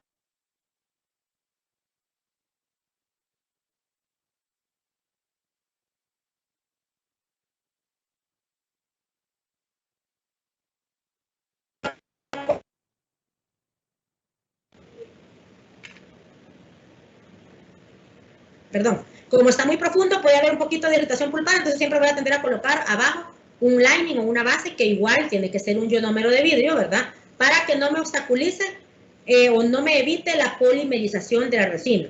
Acordémonos que hay cementos que son a base de eugenol, que no lo puedo poner en contacto con la resina porque me va a impedir la polimerización. Entonces, en algunos casos, ustedes van a ver cuando veamos lo de tratamiento pulpar o recubrimiento pulpar indirecto, muchas veces utilizamos un óxido de zinc eugenol, ¿verdad? En el fondo de la cavidad antes de colocar una resina. Pero si voy a colocar un óxido de zinc con eugenol, sobre ese cemento tengo que colocar una capa bien delgadita de ionómero para separar el eugenol de la resina para que la resina pueda endurecer o polimerizar, ¿verdad? Si lo que yo voy a colocar es un ionómero desde el fondo hasta arriba, no es necesario que coloque una base, simple y sencillamente coloco un ionómero que sea de reconstrucción de muñones o de alta viscosidad. Como les comentaba, Fuji Triage, Fuji 9 y el Ketak Molar son de alta viscosidad, pero son de autocurado. Y de fotocurado tenemos el Fuji 2LC, el Vitremer de 3M. Ahora hay unos de esta marca SDI que son muy buenos también. Hay de auto y hay de fotocurado. Y tenemos el de Fuji, que ese es espectacular, que se llama Equia, ¿verdad? El problema es que viene en cápsulas predosificadas, no hay necesidad de mezclar polvo líquido, sino que viene en una cápsula como que fuera una amalgama, la activamos, la colocamos en el amalgamador, pero sí tienen que tener un aditamento especializado para colocarla, ¿verdad? Y sí tenemos que tener buena habilidad como operador, porque si no, en el momento que estamos haciendo el clicker, se les voy a traer, se les puede hundir el ionómero y no lo van a poder colocar en boca.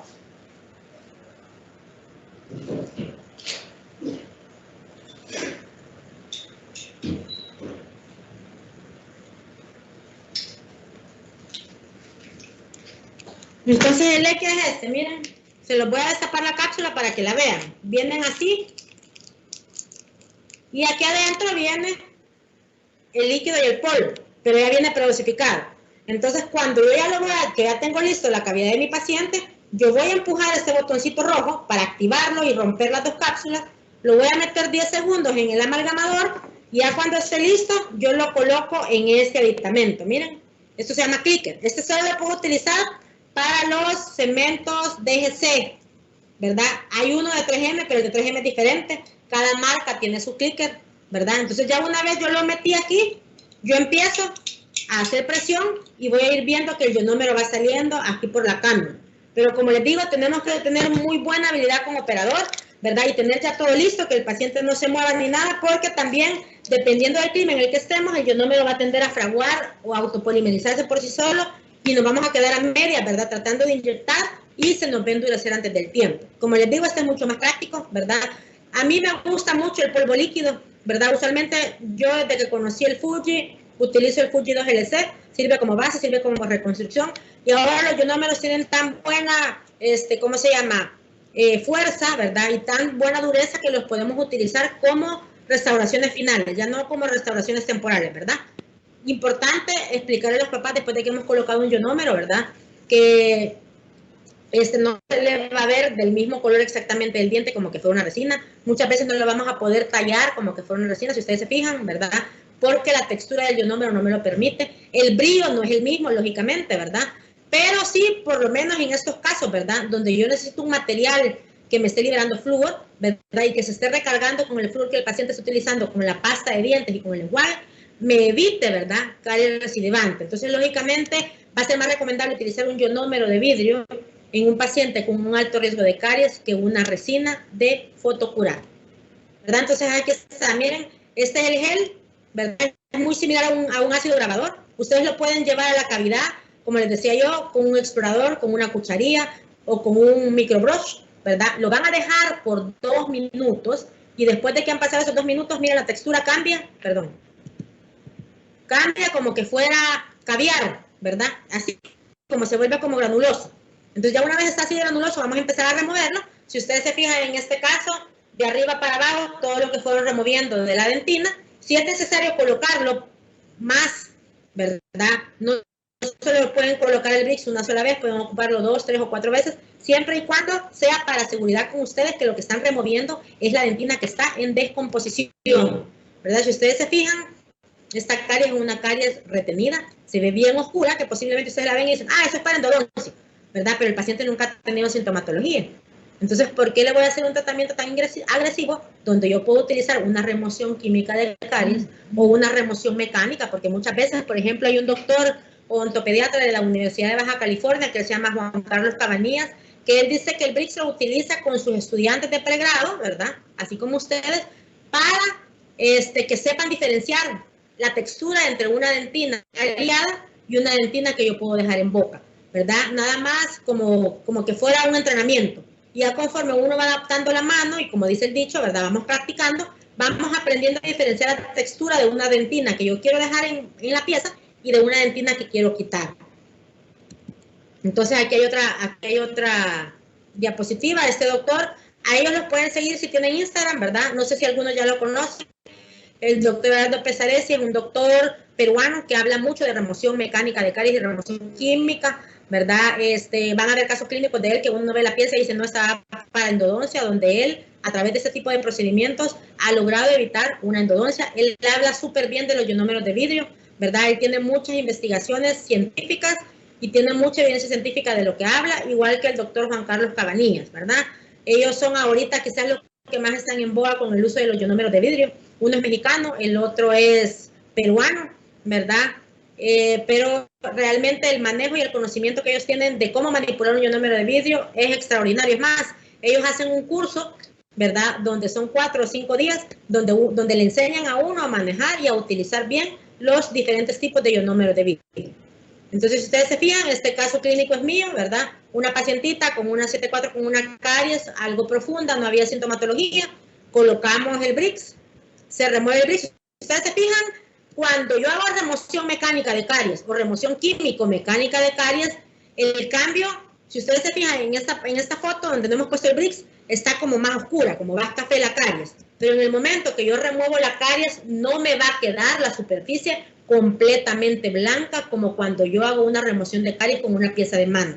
¿Por qué? Porque la pieza de mano muchas veces me quita tejido sano y me debilita la pieza, ¿verdad? Y muchas veces el remover esa caries, el remover ese tejido que pareciera que es caries, pero es que es una dentina de reparación, puede hacer que la pieza se vuelva más húmeda y puede dar un poquito más de malestar en el paciente, o puedo eliminar tejido de más y estoy provocando un tratamiento pulpar iatrogénico, ¿verdad? Miren, todos estos casos clínicos es exactamente lo mismo, ¿verdad? Estamos viendo una dentina bien oscura, colocamos el BRICS y en el momento que yo remuevo con la cucharilla, lógicamente no se va a ver blanco, ¿verdad? Yo me acuerdo que cuando yo era estudiante de odontología, los profesores que nos daban operatoria no podían ver un poquito café el diente porque entonces nos ponían mala nota.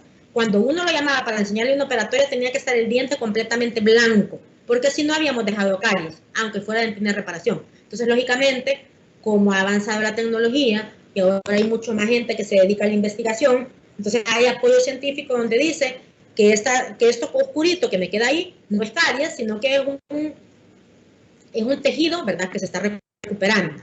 Entonces, que yo lo puedo dejar ahí y que al estar completamente aislado del medio de la cavidad bucal, aunque ahí hayan bacterias, ¿verdad? Pero como ya no va a estar recibiendo saliva, no va a estar recibiendo alimento ni nada, entonces eso va a hacer que la bacteria quede en un medio que no tiene oxígeno y la bacteria se muera por sí sola sin necesidad de haber hecho un tratamiento más invasivo. ¿Qué voy a utilizar yo? Voy a utilizar una cucharilla, ¿verdad? Hay en países como en Holanda, ¿verdad?, que son los que inventaron en los Países Bajos esta técnica de remoción atraumática mecánica, que existen kits, así como nosotros compramos los de amalgama, ¿verdad?, que trae el bruñidor, trae el Hollenbach, trae el cleoide discoide. Hay un kit también que es solo para remoción atraumática de caries. ¿Por qué? Porque hay veces hay superficies, ¿verdad?, donde yo estoy viendo la caries en lo profundo, pero que la cucharilla no me permite quebrar ese esmalte debilitado que está, entonces van a ver cinceles, van a ver este que está aquí arriba, que es como que rombo, ¿verdad?, como para tener un mejor acceso a la cavidad sin necesidad de desgastar el tejido sano. Aquí en el país no lo tenemos. Aquí en el país lo que yo les utilizo, lo que yo les enseño a utilizar, lo que damos clases de odontopediatría o de prevención, son cucharillas finitas que tengan suficiente filo. Porque si la cucharilla no tiene filo, lógicamente no me va a remover ese tejido de dentina que está en descomposición, ¿verdad? Entonces, si ustedes se fijan, ahí están ocupando la cucharilla, ¿verdad? Como les digo yo, usualmente uno trata de limpiar todo alrededor y evitar tocar a medida de lo posible el piso pulpar. Esa dentina oscura que nosotros conocíamos como dentina terciaria y dentina de reparación, ahora también se conoce como dentina coriácea. ¿verdad? Que es el escudo de protección de la pulpa para evitar que se exponga y hacer un tratamiento pulpar, ¿verdad? Yo veo esa caries y digo, no, esta caries va para pulpotomía, ¿verdad? Entonces, ahí se hizo exactamente lo mismo, ¿verdad? Se colocó el Brix, se removió toda la caries de alrededor y por último se limpia la parte del piso pulpar, siempre, como les digo, utilizando el Brix las cantidades de veces que yo necesite y que me dé la seguridad a mí como operador que lo que estoy dejando ahí adentro es una dentina de protección. Entonces ahí tenemos un poco de lo que es la respuesta pulpar, ¿verdad? Dependiendo de qué tan cerca de la pulpa esté lo que me está ocasionando el daño, pues lógicamente va a haber sintomatología o no. Pero si yo estoy viendo una dentina de protección y la estoy aislando del medio que me está ocasionando que esas bacterias estén teniendo actividad enzimática para producirme una caries, lógicamente esa actividad enzimática va a ceder y no va a seguir avanzando la caries, por lo cual yo voy a proteger esa pulpa y voy a tener que hacer un tratamiento más sencillo y no un tratamiento tan complicado como una endodoncia.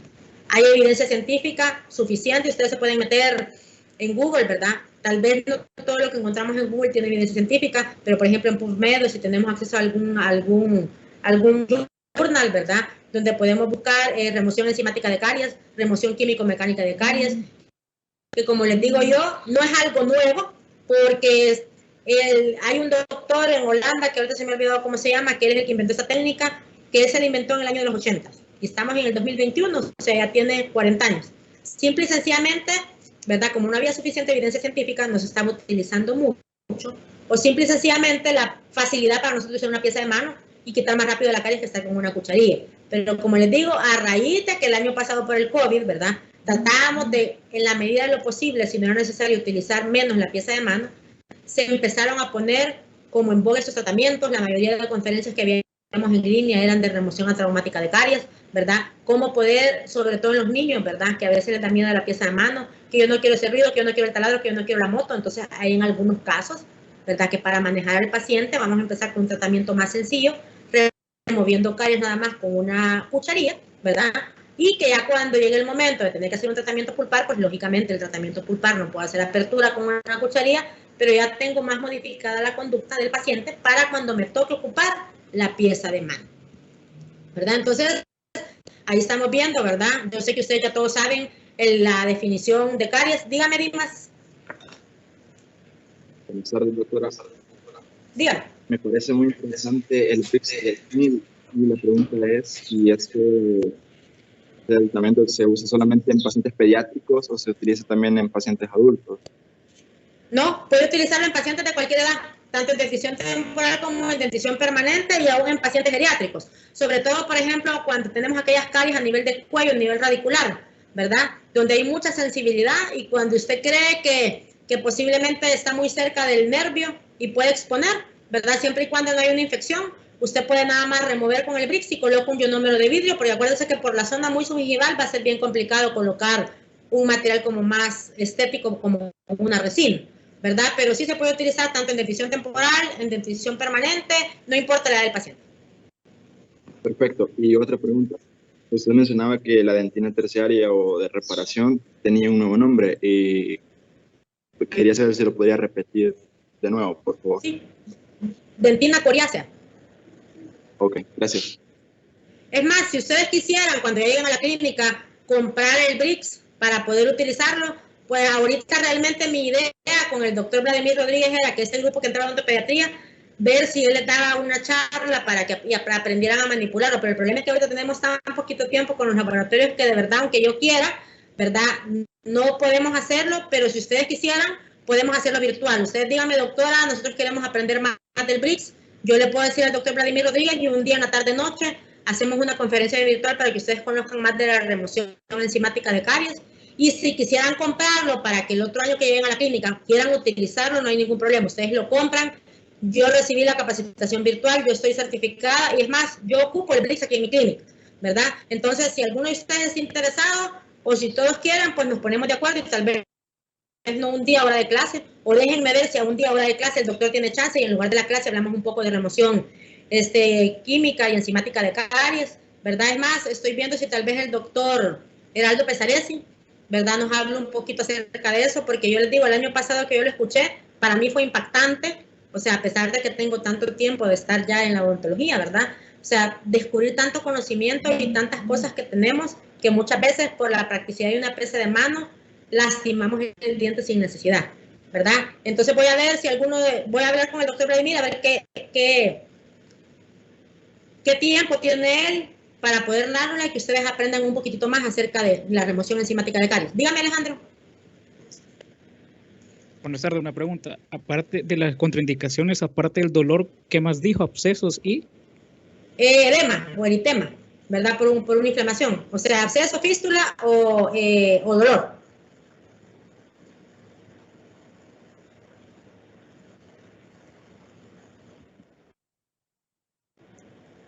Entonces, ya para terminar, vamos a ver del ICDAS, como les había dicho anteriormente. El ICDAS es nada más una nueva nomenclatura o un sistema de clasificación de detección de caries, ¿verdad?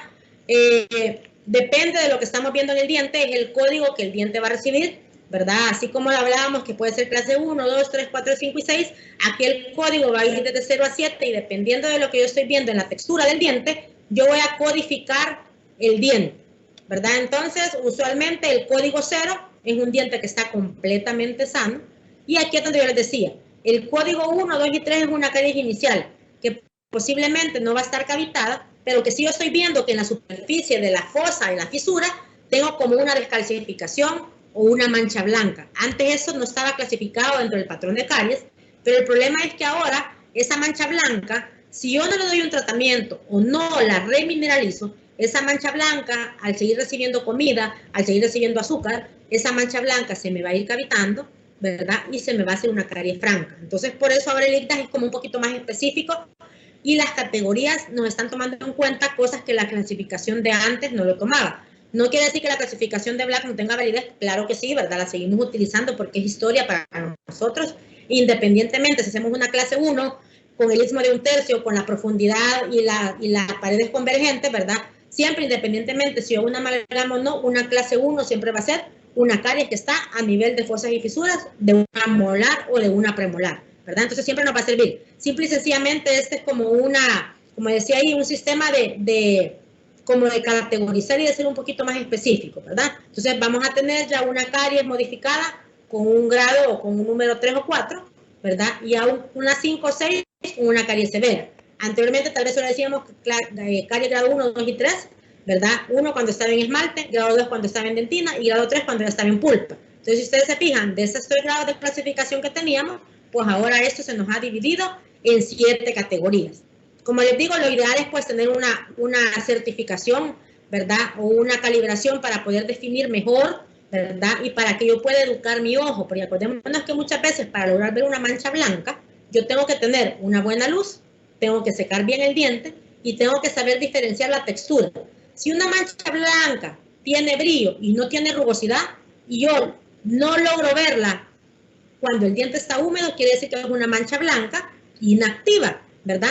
Si ya para que yo logre verla tengo que desecar, pero si esa mancha blanca yo la veo rugosa, la logro ver sin necesidad de la luz del sillón dental y la logro ver sin necesidad de aislar, entonces esa es una mancha blanca que está en proceso activo, que quiere decir que tengo que remineralizarla para que con el flúor, con las técnicas de higiene y con la dieta adecuada, ¿verdad? Y especialmente sin azúcares, esa mancha blanca no se quita porque la mancha blanca no desaparece, es como una cicatriz, ¿verdad? Pero sí puedo remineralizarla, volverla brillosa con una textura lisa, ¿verdad? Y que no me retenga alimentos. Usualmente acordémonos que la mancha blanca siempre va a estar limitada, sobre todo en la parte del cuello del diente, porque ahí es donde no hacemos una buena higiene cuando hacemos el barrido del cepillado dental. Entonces siempre busquemos bien en los cuellos de los dientes, ¿verdad? Porque muchas veces, lógicamente, papá y mamá no saben cómo cepillar dientes, cepillan como que están lustrando zapatos, como les digo yo, ¿verdad? Entonces el cuello del diente no lo limpiamos o no levantamos el labio en anterior, ¿verdad? Para poder cepillar adecuadamente los dientes. Entonces esa es la diferencia entre una mancha blanca activa y una inactiva. Como les digo yo, ¿verdad? La mancha blanca no desaparece. Hay un producto EGC que se llama EMI Paste, ¿verdad? Que es a base de caseína, que hay estudios donde demuestran que esa mancha puede desaparecer. Yo tengo en México una sobrina que ya tiene hipomineralización en su dentición permanente, porque ya tiene 11, 12 años. Esta última vez que yo logré ir a México, le compré el EMI Paste y le estoy diciendo a mi hermana cómo lo utiliza y le está tomando fotos a ver si es cierto que cambia. Yo nunca lo he utilizado, ¿verdad? Pero ellos como fabricantes dicen que sí, desaparecen esas manchas de hipomineralización, aún en manchas de pacientes que han tenido ortodoncia, ¿verdad? Entonces hay diferentes cosas, pero hasta donde yo sé, la mancha blanca no logra desaparecer por completo. Al remineralizar, lógicamente, ya no queda tan vista al ojo clínico, ¿verdad? Sino que va a haber necesidad de secarla bien y de secar el diente para lograr verla, así como cuando ponemos un ácido grabador. Pero si esa mancha blanca no es tan visual al ojo clínico, quiere decir que es una mancha blanca que está inactiva, ¿verdad? Entonces, como les digo, cuando hablemos de flúor, vamos a ver un poquito de las técnicas y de los tratamientos que tenemos y cómo es el tratamiento de manejo de la colocación del flúor en gel o de flúor tópico, que es lo que actualmente estamos utilizando, ¿verdad? Entonces, ahí está otra clasificación, ahí están los cortes, ¿verdad? Para que nosotros veamos cómo va haciendo la mineralización, qué tan importante es más o menos colocar el nivel o el score de cada uno de los dientes según lo que estamos viendo, pero como les digo yo, lo importante de esta clasificación es que desde el momento que yo tengo una mancha blanca, ya está categorizado como caries. Y antes la mancha blanca era un riesgo de caries, pero no era considerado como caries, ¿verdad? Entonces esa mancha blanca, como les digo yo, dependiendo lógicamente en el lugar donde esté, va a ser mayor, con más o menos riesgo, porque si yo tengo una mancha blanca y veo que se me está desmineralizando una fosa y una fisura, y lógicamente sí voy a colocar un sellante de fosas y fisuras, ¿verdad? Porque ahí retengo mucho alimento. En cambio, tal vez en un cuello no va a ser tan necesario, porque primero, para que se me detenga, hay una resina, tiene que ser una resina infiltrativa, que en el país no tenemos, que es para superficies lisas, pero el sellante o la resina fluida normal que yo utilizo no se me va a retener. Tengo que hacer una cavidad. Y si lo que yo estoy tratando de hacer es una mínima invasión, no voy a remover un tejido que se esté empezando a dañar, pero que yo puedo restaurar con la de flúor, ¿verdad?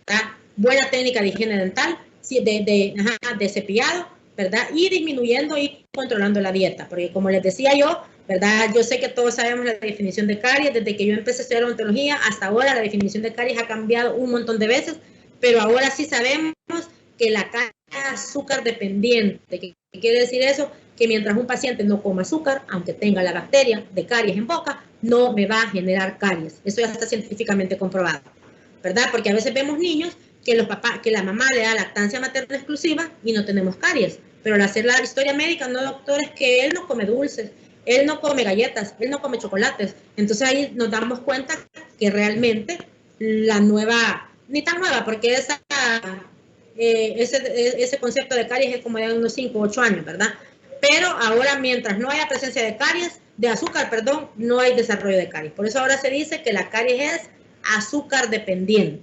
Por eso es ahora, lo que yo decía anteriormente, la propaganda, ¿verdad?, de evitar el consumo de azúcares añadidos en la comida, ¿verdad? A veces los papás dicen, doctor, es que no come dulce. Pues si no come dulce, pero la leche le pone avena y le pone sabor a fresa, entonces ahí va el azúcar añadido, ¿verdad? Entonces tratemos de dar las cosas, ¿verdad?, como realmente vienen de fábrica. No come azúcar, doctora, lo que come es Gerber. Sí, el Gerber usted no le pone azúcar, pero el Gerber ya en su composición trae azúcares o trae carbohidrato. Acordémonos que los azúcares son carbohidratos. Simple y sencillamente a la que más miedo tenemos que tener nosotros es a la sacarosa, ¿verdad? Pero por ejemplo todas las frutas traen carbohidratos, que es la fructosa, ¿verdad? Pero la más peligrosa para nosotros es la sacarosa, ¿verdad? Entonces eso es importante para poder arrestar una caries, o que cuando ya el paciente está con caries negativa, logremos, ¿verdad?, que ese paciente que fue de alto riesgo de caries, lo disminuyamos, a un riesgo moderado, a un riesgo leve, ¿verdad? Y pueda llegar a ser posiblemente, cuando ya tenga su dentición permanente, un niño con 0 caries. Porque no solo se trata que yo le restaure y que le deje los dientes bien bonitos, que pueda volver a comer, sino que darle seguimiento a ese paciente para que siga con caries negativas, ¿verdad? Yo sé que en los niños es bien complicado porque se meten toda la boca, todo lo quieren morder, todo lo quieren masticar, se quiebran los rellenos, y al quebrarse el relleno hay microfiltración y puede fracasar el tratamiento, ¿verdad? Pero son cosas que uno tiene que explicarle al papá, que los rellenos no son de por vida, ¿verdad? Que los rellenos hay que darles mantenimiento, como les decía aquel día, así como un carro. Yo no compré un carro hace 5 años y nunca le eché gasolina, nunca le cambié el aceite, nunca le cambié las bujías, porque si no se me funde, ¿verdad? Y los carros después de cierta kilometraje hay que cambiarles hasta la caja del tiempo, ¿verdad? Que no me lo dijeron cuando lo compré, pero que uno más o menos, el mecánico se lo dice a uno, ¿verdad? Entonces igual son los rellenos, que ahora los rellenos de resina o las obturaciones de resina dan más y se decoran menos que antes, sí, ¿verdad? Porque han mejorado su tecnología. Pero no quiere decir que porque yo le coloqué una resina a un niño de 2 años, le tiene que durar hasta que cambie el diente a los 6 años. Posiblemente sí le va a durar si le damos un buen mantenimiento, lo traen a sus limpiezas, a sus técnicas de higiene, cambiamos hábitos de alimentación y realmente hay un buen manejo en casa de bajo riesgo de caries, ¿verdad? Pero a veces también pasa que el papá quiere que uno rehabilite, le siguen dando pecho a libre demanda, le siguen dando pacha 4 o 5 veces en la noche y a la pacha, como les digo, le ponen cereal, le ponen avena, le ponen azúcar. Entonces, lógicamente, de nada me va a servir a mí, ¿verdad?, hacer todo lo que hice y la inversión que ellos van a hacer económicamente si los hábitos en casa van a seguir siendo absolutamente los mismos. Y como les decía yo, no es tanto, tal vez a mí me preocupa quizás la caries, ¿verdad? Pero acordémonos que también eso me puede dar diabetes infantil y me puede dar obesidad. Entonces no solo es meramente caries, ¿verdad? Porque a veces los papás dicen a uno, ay, sí, doctora, lo que pasa es que ya en algún momento le voy a quitar el pecho, pero lo que pasa es que el niño duerme conmigo, de todas formas los dientes se le van a caer. Es cierto, los dientes se le van a caer. Pero entre más largo sea el tiempo que el paciente está con ese amamantamiento, la postura de la lengua no es la adecuada, el niño se despierta cada 4 o 5 veces en el día, y en la noche, perdón, y en los niños menores de 5 años en el transcurso, no menores de 5 años, pero la mayoría de niños, ¿verdad? En el momento que duermen es cuando se les desarrolla el hormona del crecimiento, entonces en ese momento es cuando ellos crecen más. Y si él se está despertando cada 4 o 5 horas, interrumpimos la formación, ¿verdad?, del hormona del crecimiento, entonces el niño no puede estar en sus parámetros o rangos adecuados. Si ustedes se fijan, hoy con la pandemia, que los niños estuvieron en casa, uno los ve y les dice que creciste mucho. Has crecido un montón en este tiempo, pero ¿por qué creen que crecieron un montón? Porque dormían más, no tenían que levantarse más temprano para irse al microbús, para desayunar, para ir al colegio, porque estaban desde la casa, ¿verdad? Entonces lograban conciliar mejor el sueño, lograban dormir mejor. Entonces por eso es que los niños han crecido más ahorita en época de pandemia. Claro, hay algunos que han crecido para arriba y para los lados porque el sedentarismo los ha tenido comiendo mucho, ¿verdad? Pero usualmente uno tiene que enfocarle a los papás, ¿verdad? Que no solo el destete tiene que ser por la caries, sino que, como les digo, la postura de la lengua, la formación de la mandíbula y de la maxila, ¿verdad? La forma en la que ellos respiran, ¿verdad? La forma en la que el intestino tiene que descansar, porque el intestino no es un molino. Usted no se despierta cada 2 horas a comer. Usted se va a las 7 de la noche, por así decirlo, y se despierta 5 o 6 de la mañana con hambre. O dependiendo de qué tan temprano usted se despierte, porque a mí me pasa, ¿verdad?, que yo me duermo 9, 10 de la noche, pero yo normalmente a las 4 de la mañana estoy despierta. Entonces a veces, ¿verdad?, me da hambre a esa hora, pero porque yo he acostumbrado así a mi organismo. Puede ser que algunos de ustedes se duerman a las 11 de la noche, cuando estaban de vacaciones se despertaban a las 10, 11 de la mañana, y a esa hora era su hora de comida. Pero uno va haciendo un hábito del organismo de uno, entonces igual tiene que hacer uno con un bebé. Lógicamente, si el bebé está recién nacido y tiene menos de 6 meses, yo no le voy a poner a aguantar hambre y que se despierte cada 6 horas, ¿verdad? Porque como dice la palabra, cuando acaban de nacer es a libre demanda, según como el bebé vaya pidiendo y su estomaguito va creciendo para guardar más ese alimento y que él pueda dormir más tiempo. Pero si independientemente de eso, yo lo estoy despertando cada 2 horas para que esté comiendo, entonces yo estoy haciendo un mal hábito de sueño del niño y un mal hábito de alimentación, ¿verdad? Entonces muchas veces los papás, como les digo y les repito, piensan que a uno solo les interesa que el niño tenga una bonita sonrisa, pero no solo es eso, o sea, el paciente es un todo, ¿verdad? Y ustedes se han fijado que normalmente cuando se hablan de caries, antes solo era el tiempo, la dieta y la higiene, y ahora todos los factores que involucran la caries, se ha hecho un flujograma increíblemente grande que hasta afecta, ¿verdad?, las creencias de las personas, no solo los hábitos, sino que muchas veces también el tipo de alimentación que tengan según los hábitos y costumbres de las culturas que tengan en su casa, ¿verdad? Entonces eso es un todo que muchas veces es bien difícil y lo más complicado de luchar contra la caries es cambiar el parámetro y la mentalidad de nuestros pacientes. Pero, ¿verdad?, mientras tengamos mente preventiva y el paciente me quiera colaborar y vaya viendo cambios, que nosotros estamos insistiendo, entonces ellos van adaptando esos cambios, ¿verdad? Y nos van ayudando también a que nosotros como profesionales vayamos viendo más pacientes preventivos y menos pacientes de restauración o de rehabilitación. No sé si alguno tiene alguna duda o pregunta.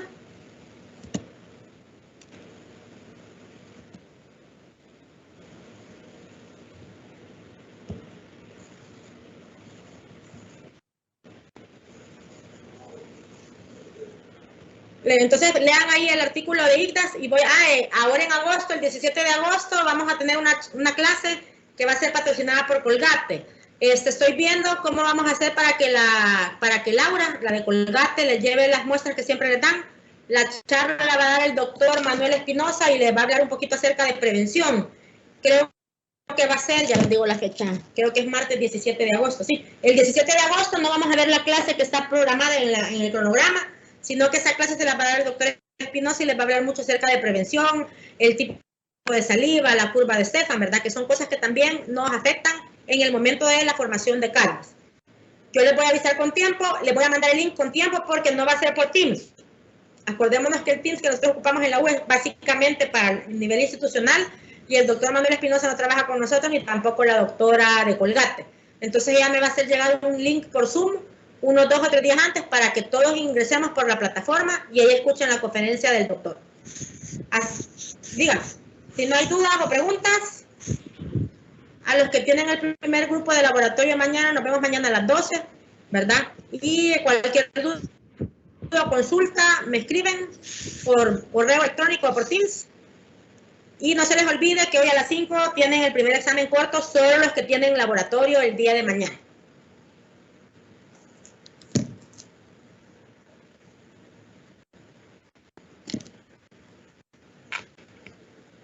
¿Alguna duda o consulta? Doctora, los que vamos en el segundo grupo de laboratorio siempre quedamos para el miércoles de la semana de vacaciones. Sí, el lunes 10, martes 10, miércoles 11, el segundo grupo de laboratorio. Entonces yo el martes 10 les voy a mandar el link para el examen. Igual el grupo que sigue. El grupo que sigue sería, quiero ver, miércoles 18 y el último grupo sería el miércoles 25 para hacer el primer laboratorio.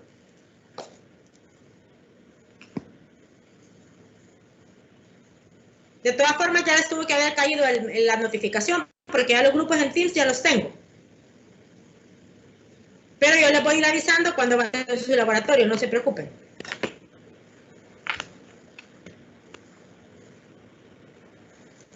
Bueno, entonces chicos, nos vemos todos el martes después de la vacación y nos vemos mañana con los que tienen laboratorio el día de mañana.